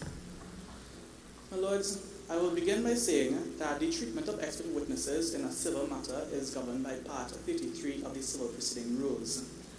And the purpose of an expert witness in such a case is to assist the Honourable Court in resolving disputes justly. In the case of the Queen and Henderson, it was stated that where there are two witnesses in a matter, the court must consider the weight of each evidence as well as their reliability. My lords, in a civil matter, the role of a judge is twofold. Firstly, the judge sits as a judge of law who determines the admissibility of evidence. And secondly, the judge sits as a judge of fact who determines credibility of evidence. The expert witness for the respondent, Mr. Natushaw, he was of the opinion that the practice adopted in the appellant's winemaking process included a process called chaptalization. Now, I know my learning counsel on the other side would have briefly explained to the court what chaptalization is. However, I would like to add a little further context by saying that chaptalization is, in fact, where unripened grapes are used in the winemaking process, and additional sugar or sodium bicarbonate are added to the winemaking process in order to adjust the alcohol content as well as the sweetness of the ultimate final product. Are you giving evidence from the bar table? Expert evidence? No, please, my lord. I am just providing court context of what chaptalization is. Because it's not only unripened grapes. Grapes which are not fully ripened in northern climes to enhance their sugar content. But that's outside the scope. So you need to rely upon what actually is here. Understood and guided, my lord. Thank you. In addition to that, the expert was also of the opinion that the 2021 grapes were inferior due to the heavy rainfalls that subsisted in 2021, and that it likely developed a harmful bacteria when subjected to this winemaking process, which included chaptalization and ultimately would have likely affected human health negatively. My lords, Okay, aren't you conflating two things? The chaptalization itself is not related to the bacteria. So your friend is saying chaptalization, first of all, is no evidence it's illegal in this country. So to that extent, chaptalization is a red herring. The second point is, well, he said things about the bacteria as well. So could you just address what he was saying about this expert, why this expert should be preferred? thank you, my lord, for the question. The respondent is of the position that we embrace both expert evidence in this case because the role of the expert witnesses are to assist the Honourable Court in dealing with this case. So the respondent is of the position that the learned trial judge did not fall into error and that he treated both expert witnesses in this case appropriately. As it relates to the harmful bacteria, as it relates to the mention of harmful bacteria, this is seen in the mood problem that when the consumers consumed the 2021 wine, they all fell ill. And ultimately, that is what makes this expert evidence relevant.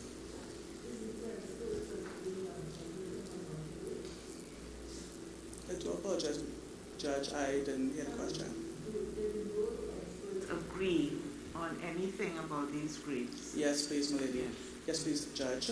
Both experts agreed that the 2021 grapes were in fact inferior.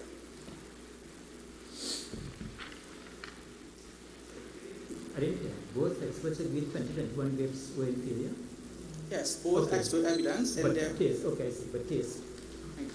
All right. Let's deal with the first expert. The first expert who talked about bacteria. Is there any evidence that he was an expert on bacteria, that he tested this bacteria, that he knew that this bacteria was different from flood bacteria? Thank you for the question, my lord. Though there's nothing in the facts to suggest that the expert tested for the presence of bacteria, I would like to address the Honourable Court on the civil standard of proof in a civil case, which is that on a balance of probabilities.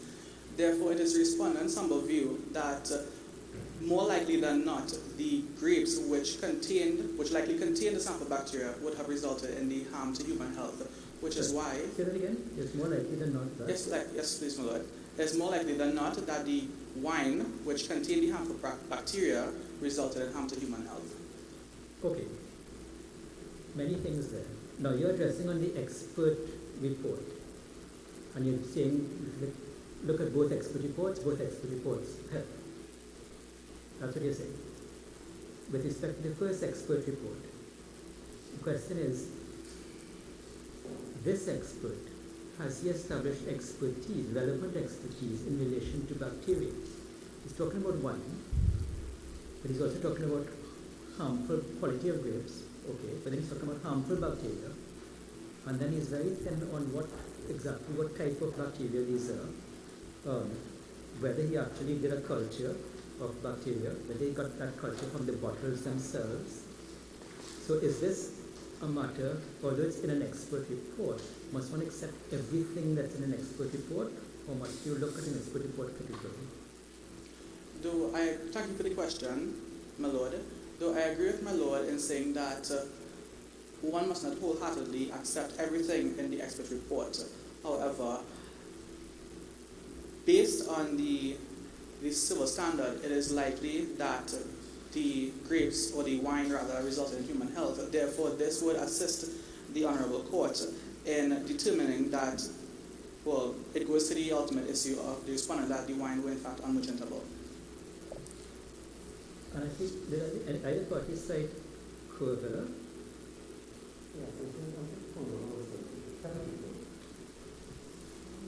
Corvella, what do you feel case of... I think the appellants cited Corvella. One moment, my words. Look at the appellants. Yes.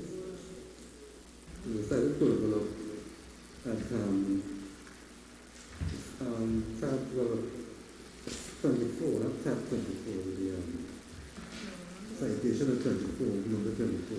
It's paragraph 17, the bottom of paragraph 17 of the appellant's skeleton argument. Yes, please, my lord. I'm seeing the paragraph. May I ask the Honourable Court to repeat the question? Excuse me? May I ask the Honourable Court to repeat the question?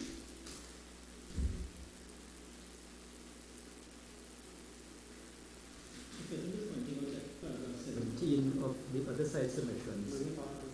Okay.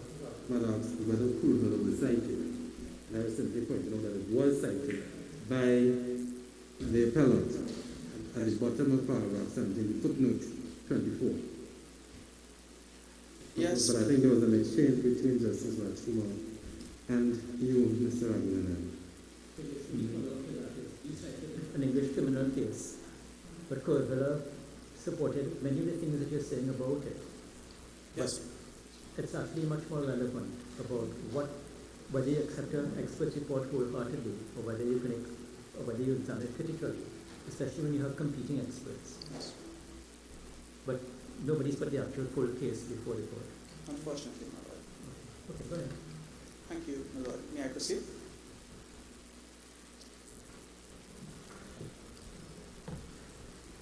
Ultimately, my lords, as it relates to the respondent's expert witness, the respondent is of the position that his evidence goes towards supporting the respondent's case that the wine was unmerchantable from the beginning due to the likely presence of the bacteria which caused harm to the health of all the consumers who consume the 2021 wine. Now, in looking at the appellant's expert witness, Mr. Know-it-all, he was of the opinion that the submergence of the wine in the floodwater likely had no effects on the 2021 wine as it was sealed. And we, as respondents, we accept this position. And since there was no contamination of the 2021 wine by the floodwater, in light of that, people still got sick after consuming the 2021 wine. Therefore, this also goes towards supporting the respondents' premise that the 2021 wine was unmerchantable from the beginning and that the flood or the submergence and the flood had no effect on the 2021 wine. The appellant's expert witness was Mr. Not Too Sure about the bacteria. Bearing in mind that 2 sets of people fell ill. Miller, I humbly apologize, but I did not hear the question. Will it also support Mr. Not Too Sure's position on the bacteria and the health, bearing in mind that people fell ill after drinking the 2021 vintage wine? Yes, please, my lord. I accept that statement. Yes? Thank you, my lord.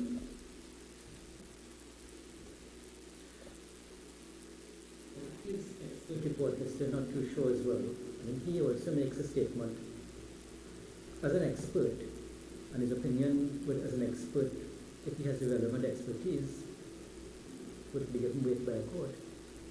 But he talks about the bottle being sealed, therefore no contamination. But with any test, there's no reference to any test there. So both parties have just made these bold statements. Yes, please, So my lord. how does that impact upon their court of weight? Because the two reports, your friend says, accept his report, not yours. And you're saying, accept both as far as it affects the quality of the grape. But an important part of your case is that this wine makes people sick. Yes, please, my lord. Was there sufficient expert evidence for the finding to be made that this wine makes people sick Thank you from for the bacteria? Thank you for the question, my lord. Though the fact pattern is suggest as to whether or not there were any definitive scientific experimentation done to determine the harmful bacteria in the wine, I would once again like to reiterate the respondent's position that based on the civil standard, more likely than not, the 2021 wine developed this bacteria, and that would have caused the harm to the human health because all of the customers got sick after drinking it. Thank you, my lord. The bottles were sealed according to Mr. Know-it-all, and that would not have affected the submergence, would not have affected the quality of the wine. Yes, please, my lord. You have on the other side expert Mr. Not Too Sure saying that you have this bacteria. Your submission is that you look at both. The judge basically gave way to both experts, and that's your submission. And you say if you do that, it's consistent then with if you accept that there was bacteria and you accept that the bottles weren't sealed, then it must follow that the customers falling sick would have been consequent upon the bacteria in 2021 wine. Yes, please, my lord. I could not have put it more eloquently myself. You could not have put it more eloquently. Yes. I keep getting that a lot. Not true. Yes. Thank you, my lord. It does help. I wouldn't say it does help. It lightens the court. But it doesn't weigh on our decision. As much as you can try. Thank you, my lord. My lord, as it relates to the point of taste as raised by the appellant counsel, the respondent is very cautious when approaching this argument because on one hand, the appellant's expert witness is saying that the taste and aroma surpassed that of the 2020 wine. However, in the appellant's skeletal argument in paragraph 4, they stated that in reality, the wines were consumable and a less desirable taste. The appellant's The appellant's skeletal argument, my lord, at paragraph 4. Consumable and a less desirable taste. But they're saying that that does not satisfy the criteria for unmerchantable quality.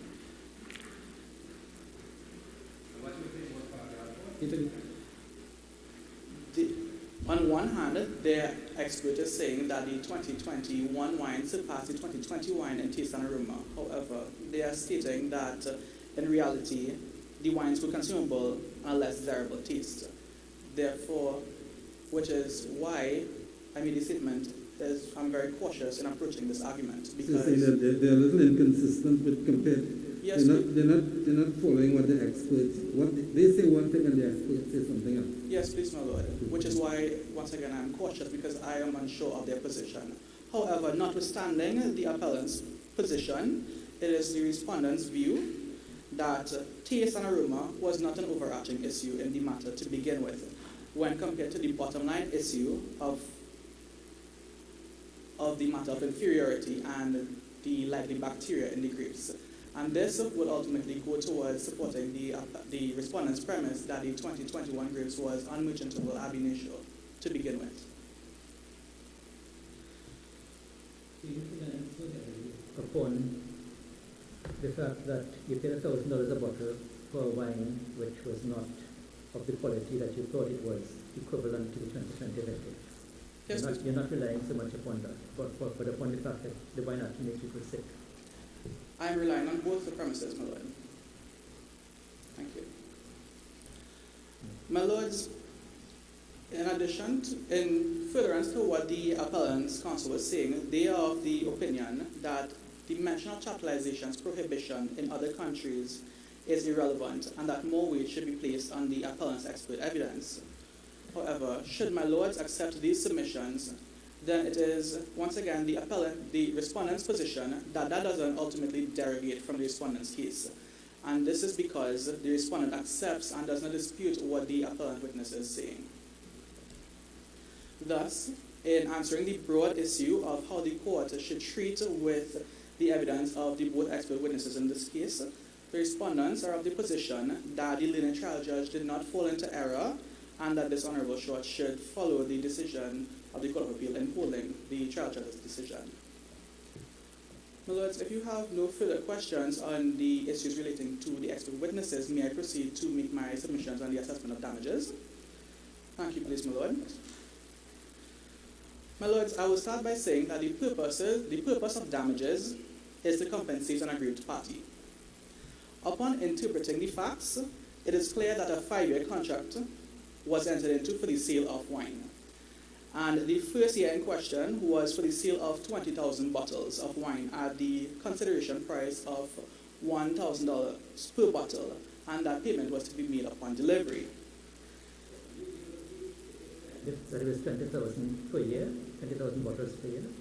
My lord, the facts were quite vague, and it calls for an issue of interpretation, and Okay. I agree to the extent that the 20,000 bottles of wine would be supplied for 1 year and that the subsequent years would follow thereafter.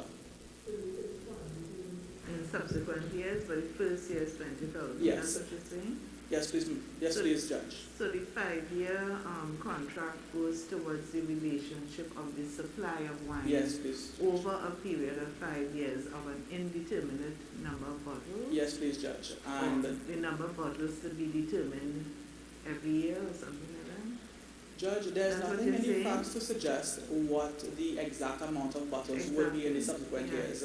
However, based on the limited facts that are before us, we take it to mean that the agreement that was entered into is 20,000 bottles of wine starting with the 2021 wine for the first year. Judge, may I proceed? Mm-hmm. Go ahead. Thank you, Judge. Therefore, the quantum of damages in question is $20 million for 20,000 bottles of wine. My lords, the issues before the court today concerns that of the 2021 wines, and there is nothing in the facts to suggest that the payment of 80,000 bottles of wine for the remaining 4 years is an issue. My lords, I see that my time is running out. May I proceed?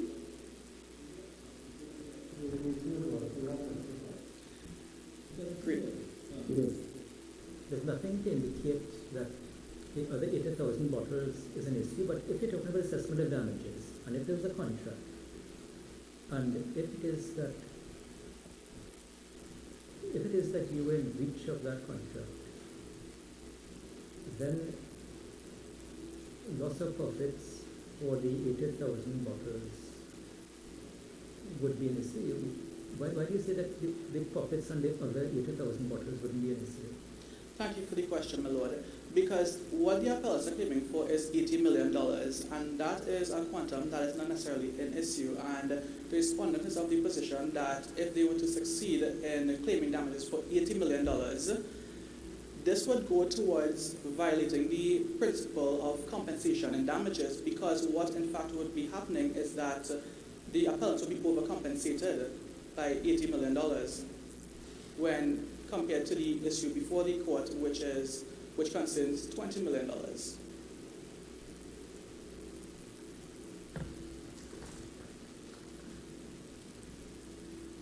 Rather, it is of the respondent's position that damages for the breach of contract was rightly awarded to the respondent.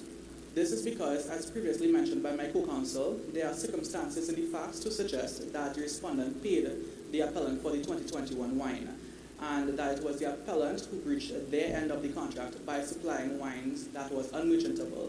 And once again, it was unmerchantable because of the harm it caused to the consumers as well as the inferiority of the product. On that same breath, my lords, there is also nothing in the facts to suggest that the appellant did not receive payment. In the facts, there are no evidence of a formal demand ever being made. There is no evidence of an installment plan, perhaps, and there is no evidence of a credit facility being used by the respondent. Therefore, the respondent is of the position that the payment was made to the appellants and they were the ones who breached their obligation under the contract, and that the learned trial judge was correct in awarding damages for the breach of contract. My lords, as it relates to the issue of damages for misrepresentation, like previously established, the appellant CEO made a misrepresentation that induced the respondent CEO into entering the contract. Therefore, the respondent is of the position that the learned trial judge did not fall into error when awarding damages for misrepresentation. And this is pursuant to Section 3, subsection 3 of the Misrepresentation Act, where damages can be awarded for misrepresentation. Therefore, the respondent submits that the learned trial judge did not fall into error when awarding damages for misrepresentation. Lastly, my lords, as it relates to the issue of general damages as pleaded in the appellant's skeletal argument, they cited the case of Groom and Crocker, and that is a case that concerned defamation, to say that the court should award damages for the loss of sales following the loss of reputation. My lords, in effect, what the appellants are trying to do is claim damages for defamation, specifically libel. The appellants allege that the defamatory statement was that the 2021 wine, apologies, my lord. The defamatory statement was the wines were inferior and was the worst wine anybody could buy. However, my lords, the respondent submits that the truth is an absolute defense to defamation. And the respondent submits that the statement was not defamatory in nature because the inferiority can be supported by both expert evidence in this matter. And it is seen in paragraph 15 of the moot problem that even the customers said that it was the worst wine they have ever consumed. Therefore, the respondent once again submits that the statements were not defamatory in nature because they were true. In addition to that, my lords, there is nothing in the facts to suggest that the appellant incurred losses. There are no reports comparing sales trends throughout the years, and there is no evidence to support a claim for the loss of sales or the loss of reputation. Therefore, the appellant should not be awarded damages under this head. In addition to that, my lords, the legal issues and the two causes of action before this honorable court is that of a breach of contract and unjust enrichment. It was the appellants who counterclaimed for breach of contract and unjust enrichment. And there is nothing in the facts to suggest that their counterclaim included anything concerning defamation or the loss of sales and the loss of reputation. Therefore, it is unfair for the appellants to make such a claim in this apex court because the respondent would not have been afforded the opportunity to respond to the substance or the possible merits of a claim in defamation. Therefore, my lords, damages should not be awarded for what is claimed. In concluding the submissions, my lords, may I get 1 more minute to sum up the damages and do the correct relief?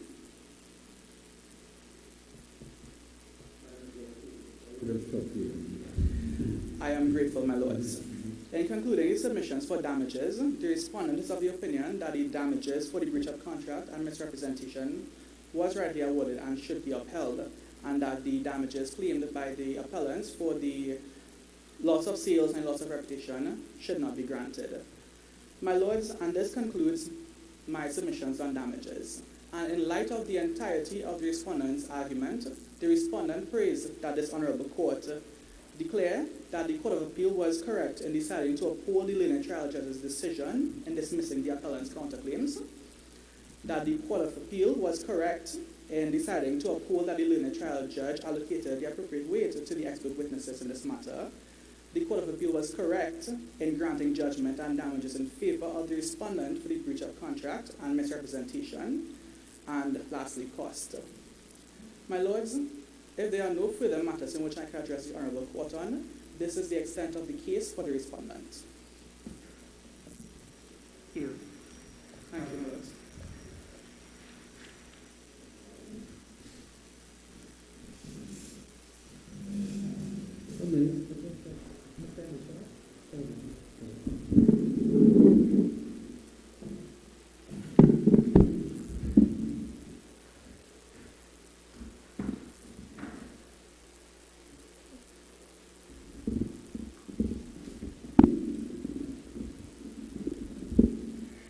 My lords, if it may please the court, may I begin my rebuttal? Yes.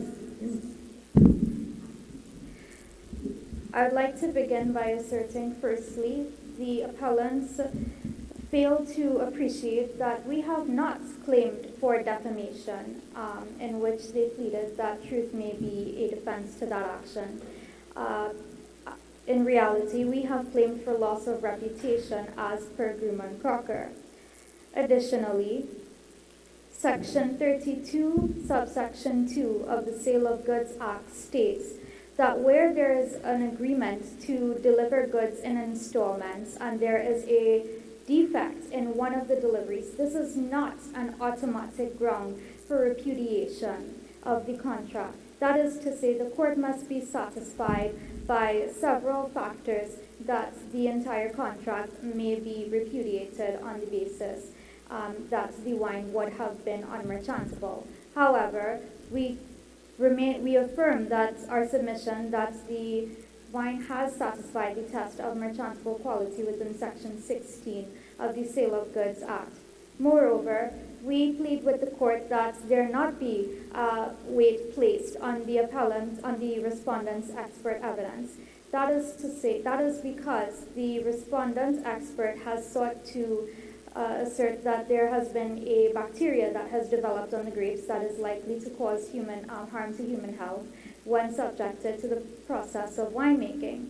However, Rule 33.10 of the Civil Proceedings Rules as consolidated in 2016 states that where an expert seeks to provide information to the court, it must be supported by any literature or supporting material. There's no indications that such material or examinations have been carried out to support the assertion that such bacteria exists, and and the consequence of that bacteria is that it will result in harm to human health.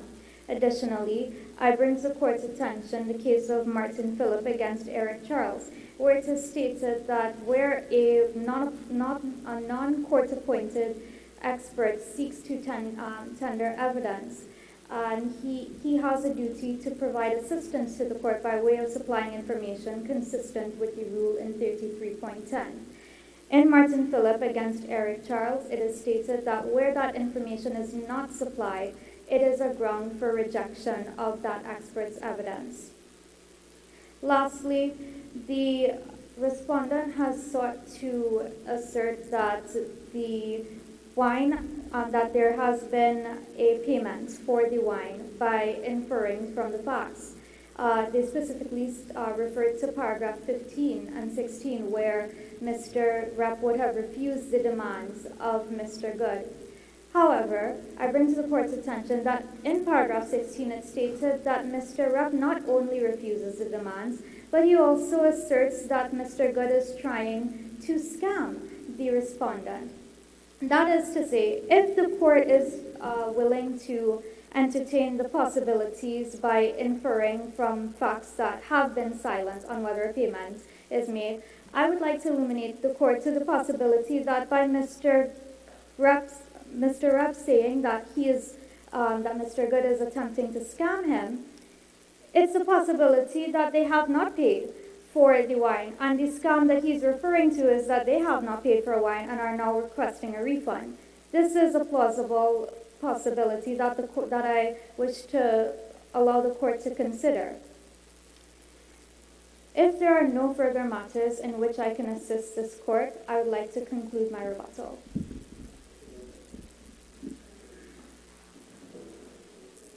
Consider our decision along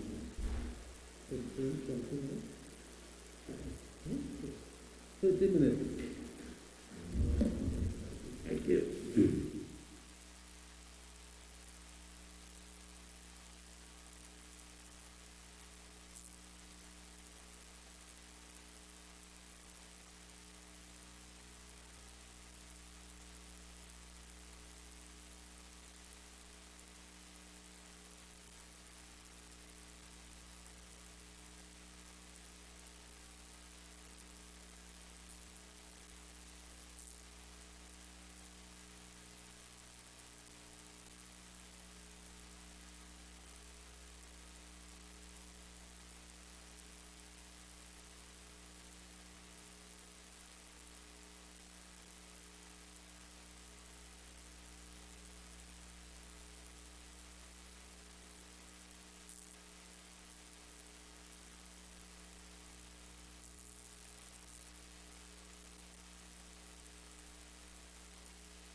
Right.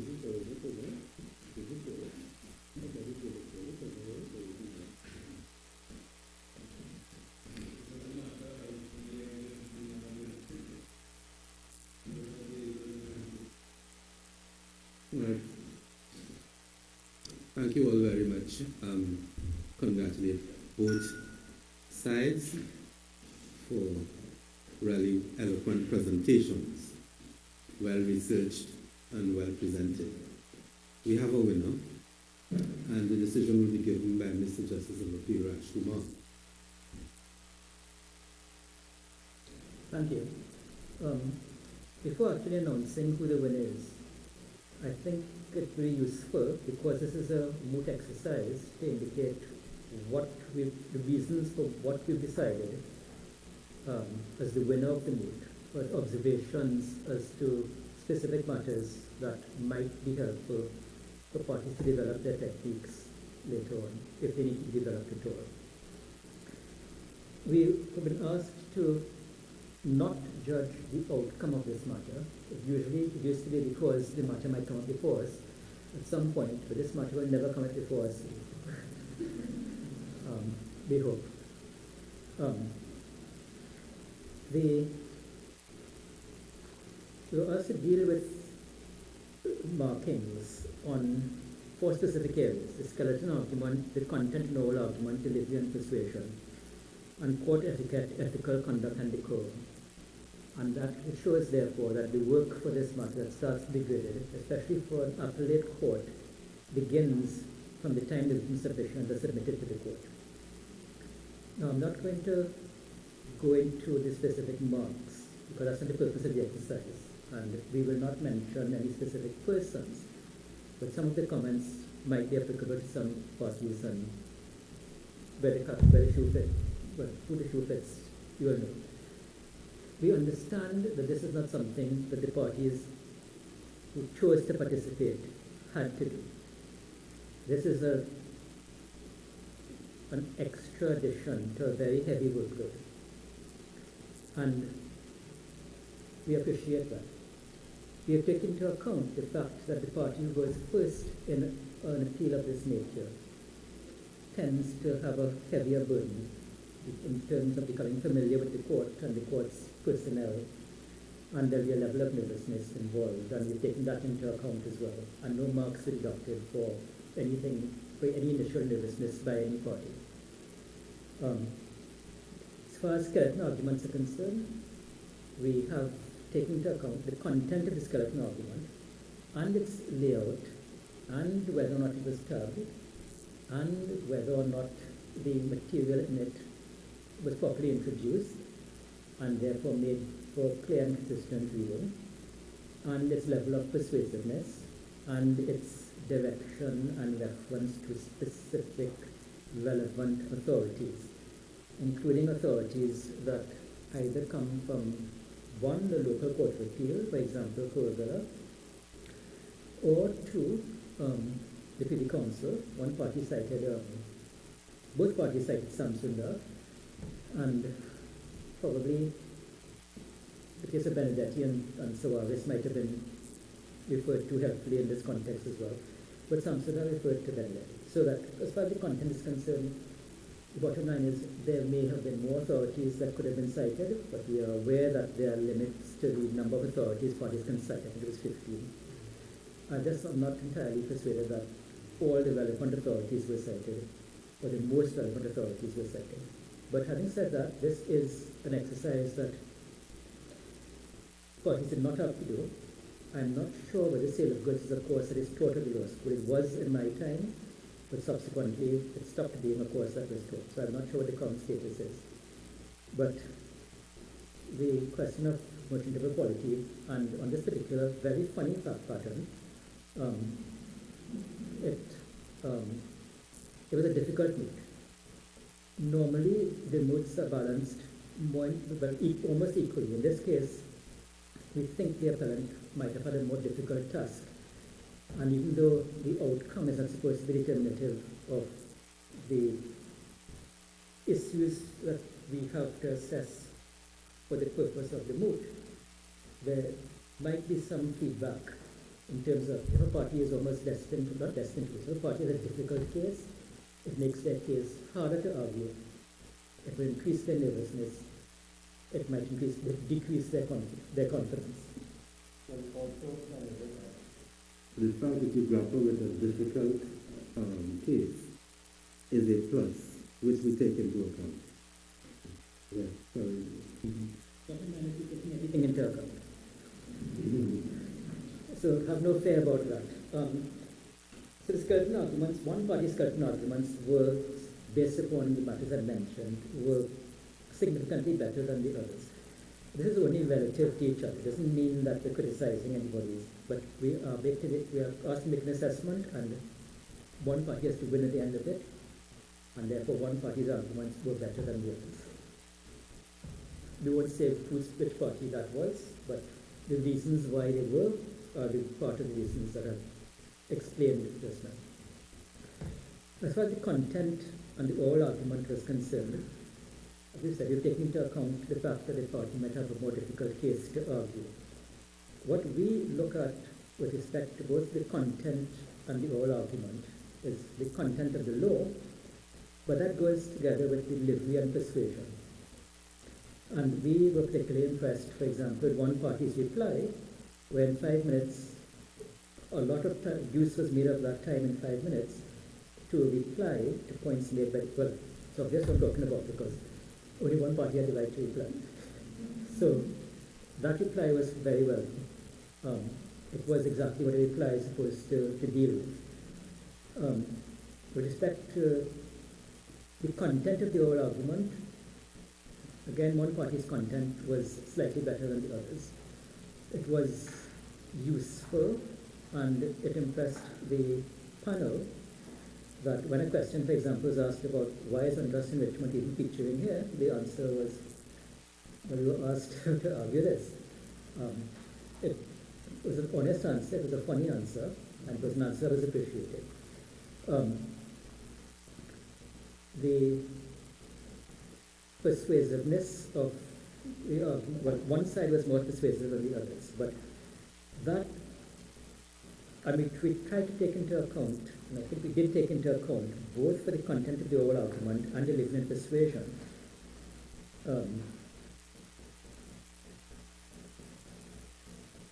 that one party had a stronger case than the other. One party had an easier case to argue. What separated the parties on that point wasn't that much. One party did get higher marks for content of oral argument and for delivery and persuasion, but the party, the team that did not win the meet didn't fall that far behind. There are some things about content of oral argument and delivery and persuasion that I think we should just mention. It is tempting when one has an argument to present to a court to persist in arguments. And it's important that one does persist in arguments if there are valid arguments and if they're supported by law. It's important for one side not to back down if that party has an argument to make. So it's important to make the best of one's argument but not persist in the face of an unsustainable argument. Or to do as one party did with a weak argument when faced with challenges to the argument. Very effectively backed away from the point, but did it in an effective manner that made an impression upon the panel. I can't say more without actually saying who did what, and I'm not going to do that. I'm just saying that there's a way to do something when you have an argument which shows, which is demonstrated not to have any legs, to back away from it slowly and move on to your next stronger argument. One doesn't have to concede in court. That is not the purpose of this moot or any appeal. But if one has a weak argument and one persists in the face of a weak argument by arguing something which has been demonstrated not to be accurate, stop scoring points at that point and start losing points. Then you have the question of court etiquette, ethical conduct and decorum, and this is a matter where we tend to mark generously, because the law school has done an excellent job in teaching everyone about court etiquette, ethical conduct, and decorum.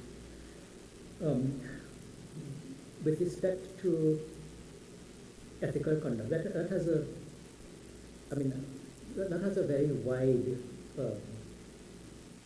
interpretation, and what it does extend to is persisting in the face of an argument that is demonstrated by material not to be sustainable. So that's the converse of the backing away easily from the weak point. But as far as the core of the parties is concerned, one party got full marks, one party got close to full marks. Parties in these moods usually do get very close to full marks, or if not full marks, on that area. And the court etiquette was similar to, if not superior to, what we come to expect in actual court. This speech adventure is the first time that we are actually sitting in person for more than 2 years. And we That may have been sitting in person. All right. Okay. So this is less than 3 times in the past 2 years that we sat in person. And I'm not happy that we chose this occasion to come out of isolation to deal with this very important matter. Having said that, it only remains to say which party won, and the moot was won by Team 3. So congratulations. And we think but having said that, we think that all of you, I think it's the unanimous position of the panel, that all of you will make very good advocates. Your court etiquette and delivery of persuasion and certain arguments can only improve because this is law school and you're going out to actually be paid for doing this, actually more of an incentive, so that all parties that we commended. Unfortunately, one party succeeds, and we also congratulate the runner-up team, which we refer to them as. Thank you.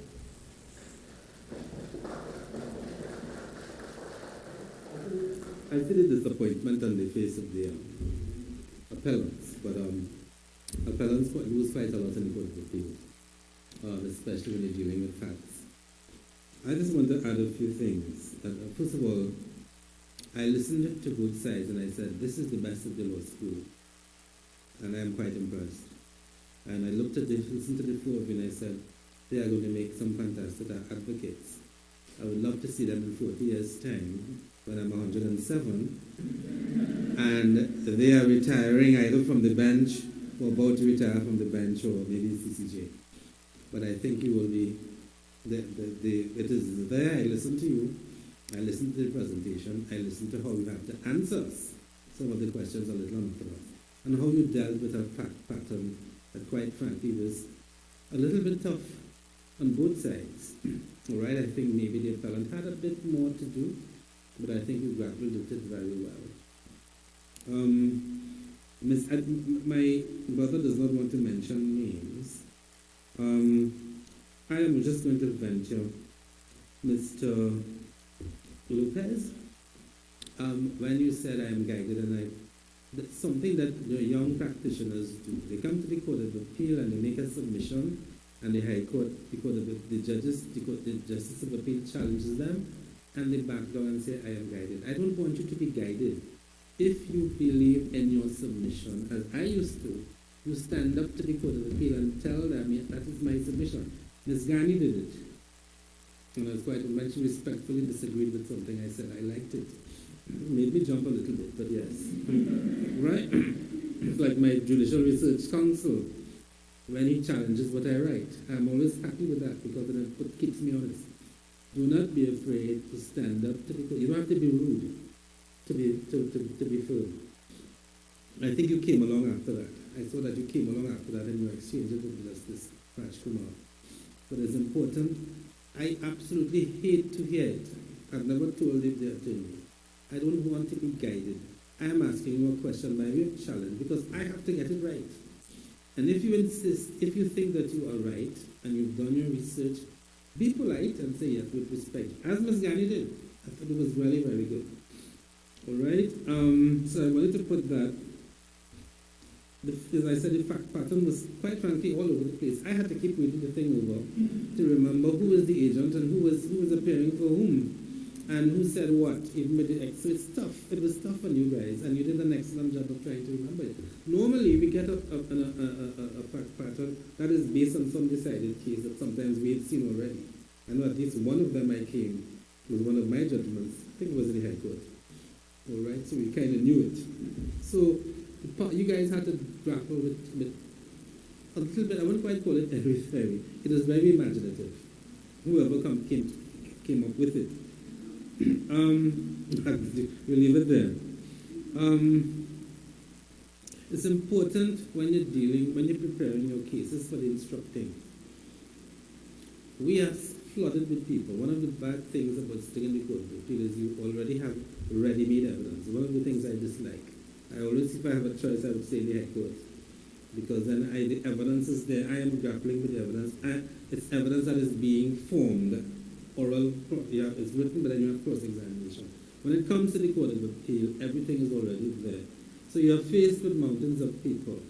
Over the last 2 years, it has been virtual. For those of us, dinosaurs like myself, it has been painful. I'm a little better now with the virtual thing, but I'm still pretty bad. I still like to see my people. It must be easy to find. So tabbing is important. Tabbing is important. So that when you find, you refer to tab C, I can find it, I can find page. When it's not tabbed, it adds to the confusion, it confuses the judge, you have to take time and waste time. It's important to tab. All right? Or if you don't tab, then you have all at least let the record be paginated. If you're doing the authorities be paginated. So you can say tab 5, page 1 of the record, and you can find page 1, or you can find page 100. That is important. I think how you present, it's important. It's not a big thing, but if you come well organized, I think Mr. Rampasad was very, I'll congratulate him on his sartorial presentation. Well, nicely groomed and so forth. It doesn't help. At the end of the day, if you have a bad case and you come badly groomed, you're still going to win, especially before this batch. But it helps when you present well. All right, it's so that you're organized. When you say things, you think you sound more reliable. Right? It's that important. I was never that big on it, to be honest. But it does work. I've seen, for instance, I remember Mr. Hudson Phillips, and what he said, everything fitted into a pattern of how he said what he said. And that's important. What else? In terms of the other attorney, Mr. I call you attorney because I think that's what you all are going to be tonight.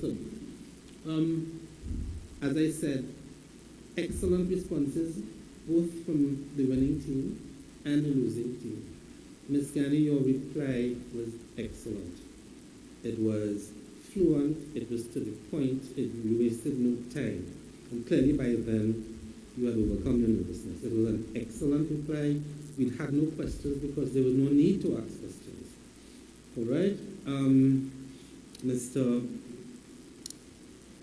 Lopez stood up, answered the tough questions from Justice Rajkumar.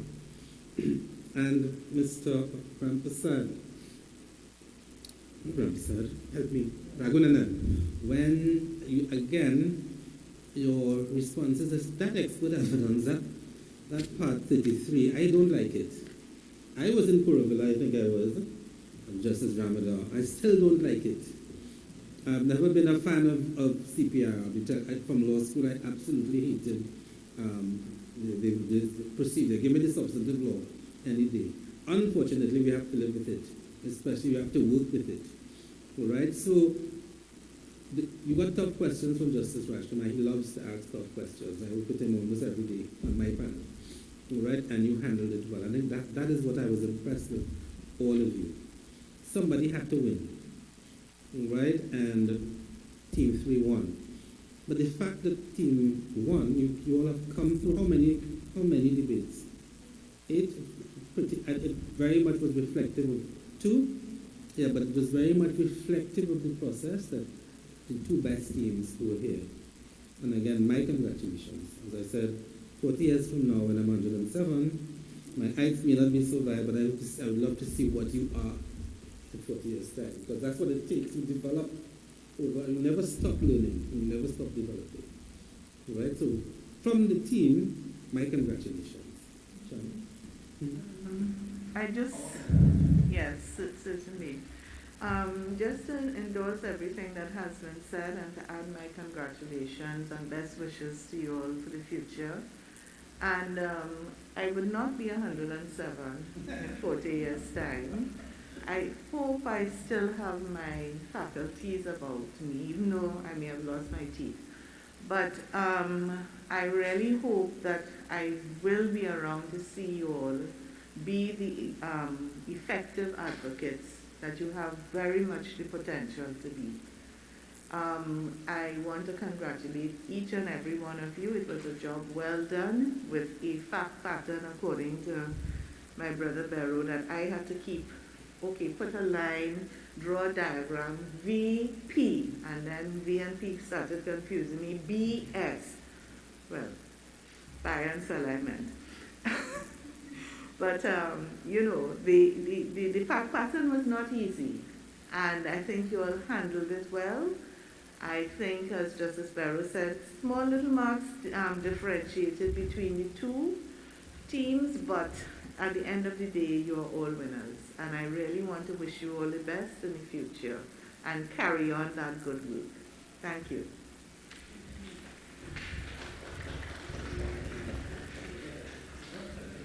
Yes, a very important thing I forgot to mention, and it's very innocent. This is a team of 3 persons, one of whom was an instructing attorney.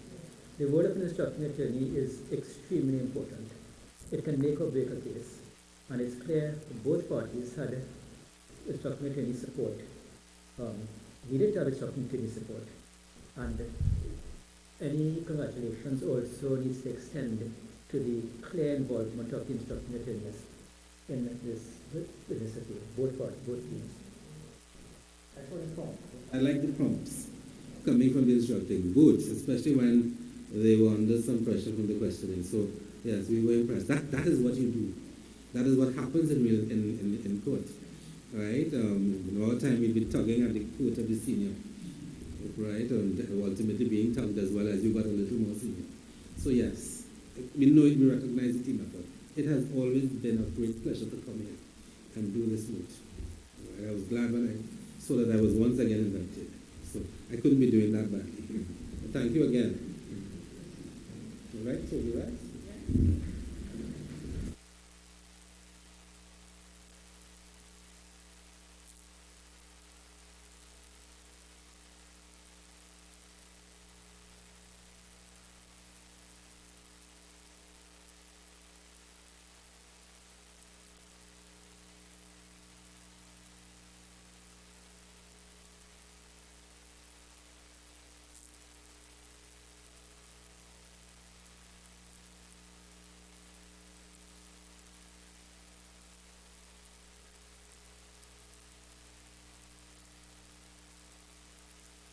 And I'd just like to take the opportunity to thank both teams and congratulate you all for the excellent performance that you all put on here today. And thank you, judges, for coming and taking the time. Thank you, judges, for coming here and taking the time to assess these students. I'm sure that they are all very grateful for the time and effort that you all have put in today to invest into these students. At this point in time, I'd like to take the opportunity to invite the managing partner, Pamela Smith, Mrs. Ferreira Aaron, to say a couple words.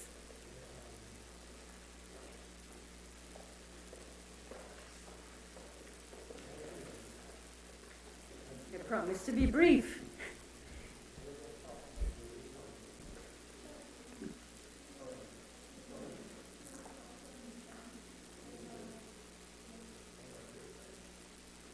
That's okay.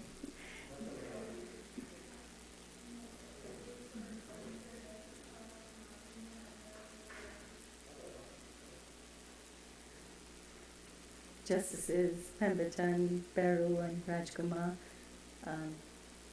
Miss Miriam Samru, principal of the Hewarding Law School, the student spokesperson, and of course, most importantly, the participants today in the final. Thank you for the opportunity to be here. Hammersmith counts as a significant privilege, the opportunity to be associated with this mooting competition and indeed with continuous education. Certainly we count amongst our attorney roll. The vast majority of persons are graduates of this institution. I am a proud one myself. And so there is a very significant objective to continue to sustain our close relationship with the Hewarding Law School, not the least in order to say thanks for the contribution that it continues to make to the success of our firm, but also to be on the alert for really strong talent, and indeed to be in tune with what the legal education and indeed developments in the law continue to evolve. In fact, we currently count amongst our associates 3 finalists of this very competition, one of whom you can thank for the problem question written today, who is Miguel Vasquez right over there, and who has certainly championed this competition over a long period of time. I think that all of the judges here today have participated more than once, and I think they lend to the contest a certain high distinction based on the quality and caliber of their own technical knowledge, their experience, and their willingness to engage with each of you. And so you are indeed extremely privileged, and our firm and the law school is extremely privileged for their gracious participation, and even more so to learn today that this is only the 3rd time that they're appearing in person. I hope I'm sufficiently far to not have my no mask trouble you. We do feel extremely privileged for that. I do feel that this opportunity that you enjoy is not to be underestimated. It's not something that I enjoyed at that time at all. I also join them in commending you for the caliber of your efforts today. It is not lost on us that you do have a very arduous schedule. I'm also aware that you had another competition, the finals of which was held in the Bahamas a couple of weeks ago. So you had a choice whether or not to do this. You had a choice whether or not to invest the amount of time and effort, the rounds of preparation and competition. And so we really are thankful that you've chosen to do it. And it's also wonderful, after 3 years of this not happening on account of COVID, to just really have the opportunity. I was speaking with some of you in the break to say that lawyering has a great deal to do with interpersonal communication.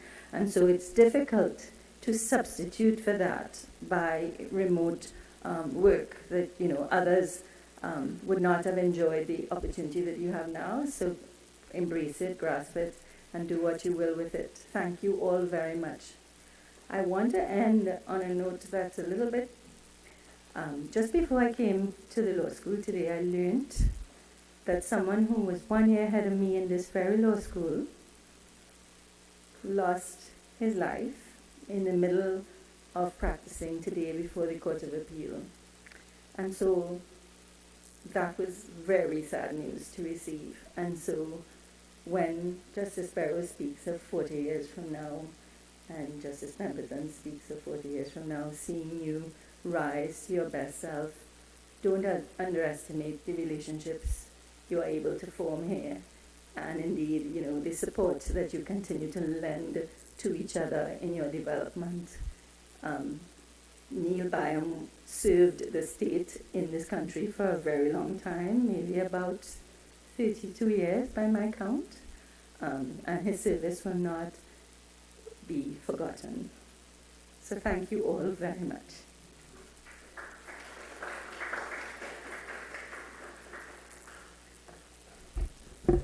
Thank you very much, Mrs. Iran Ferreira. I am Roger Ramgul, I'm the course director of trial advocacy. We have a few tokens of appreciation for our very distinguished panel, as well as Mrs. Aaron Ferreira. So we thank you very much again for coming here this afternoon. So could I make the presentations? We have our student here to assist us. Could we have the justices presented first, and we have some photographs. You could just pass them one by one.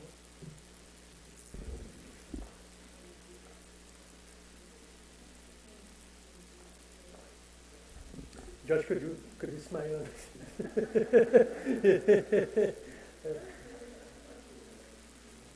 Could we have your water?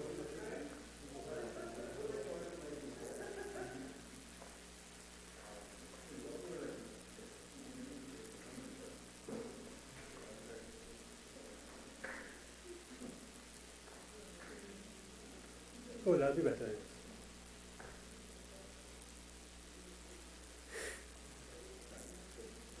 Thank you very much. Very welcome. This is better without the mask, yes. Yes. And Justice Rajkumar.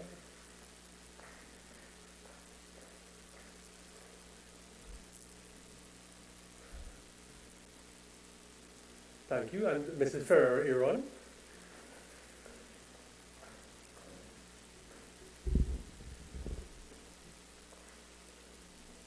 Thank you again.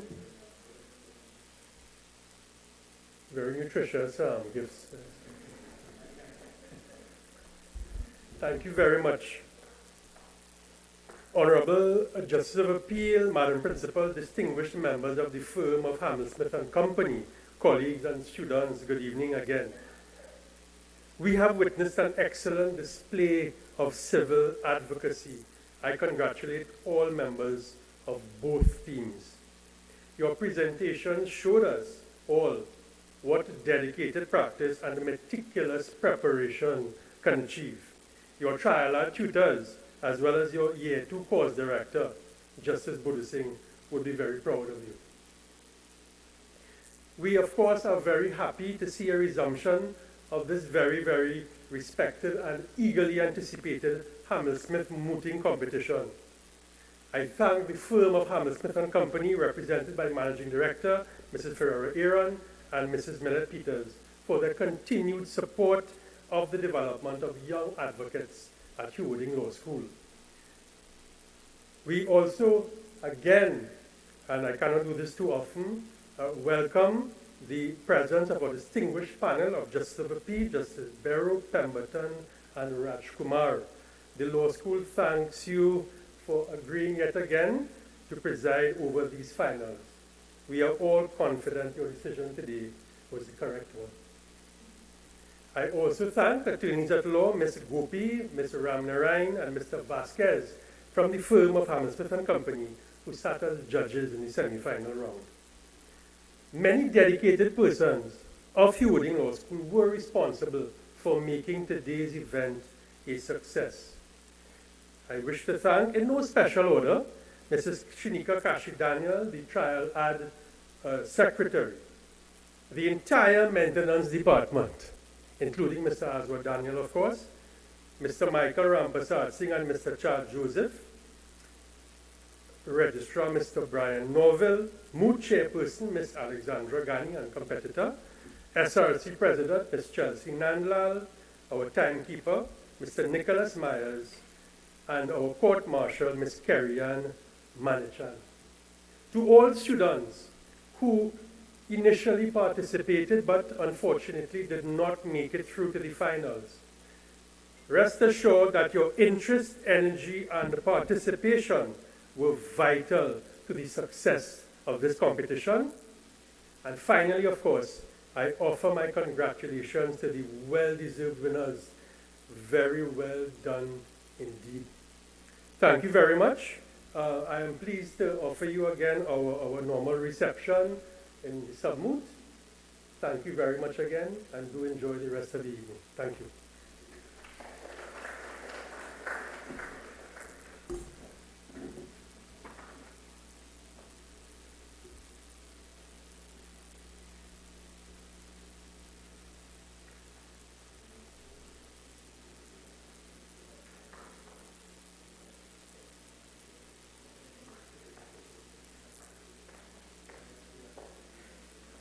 as the final icing on the cake, as we say, I would invite Mrs. Ferreira Iron to present the challenge trophy, the coveted challenge trophy, to the winners, and we'll have some photographs.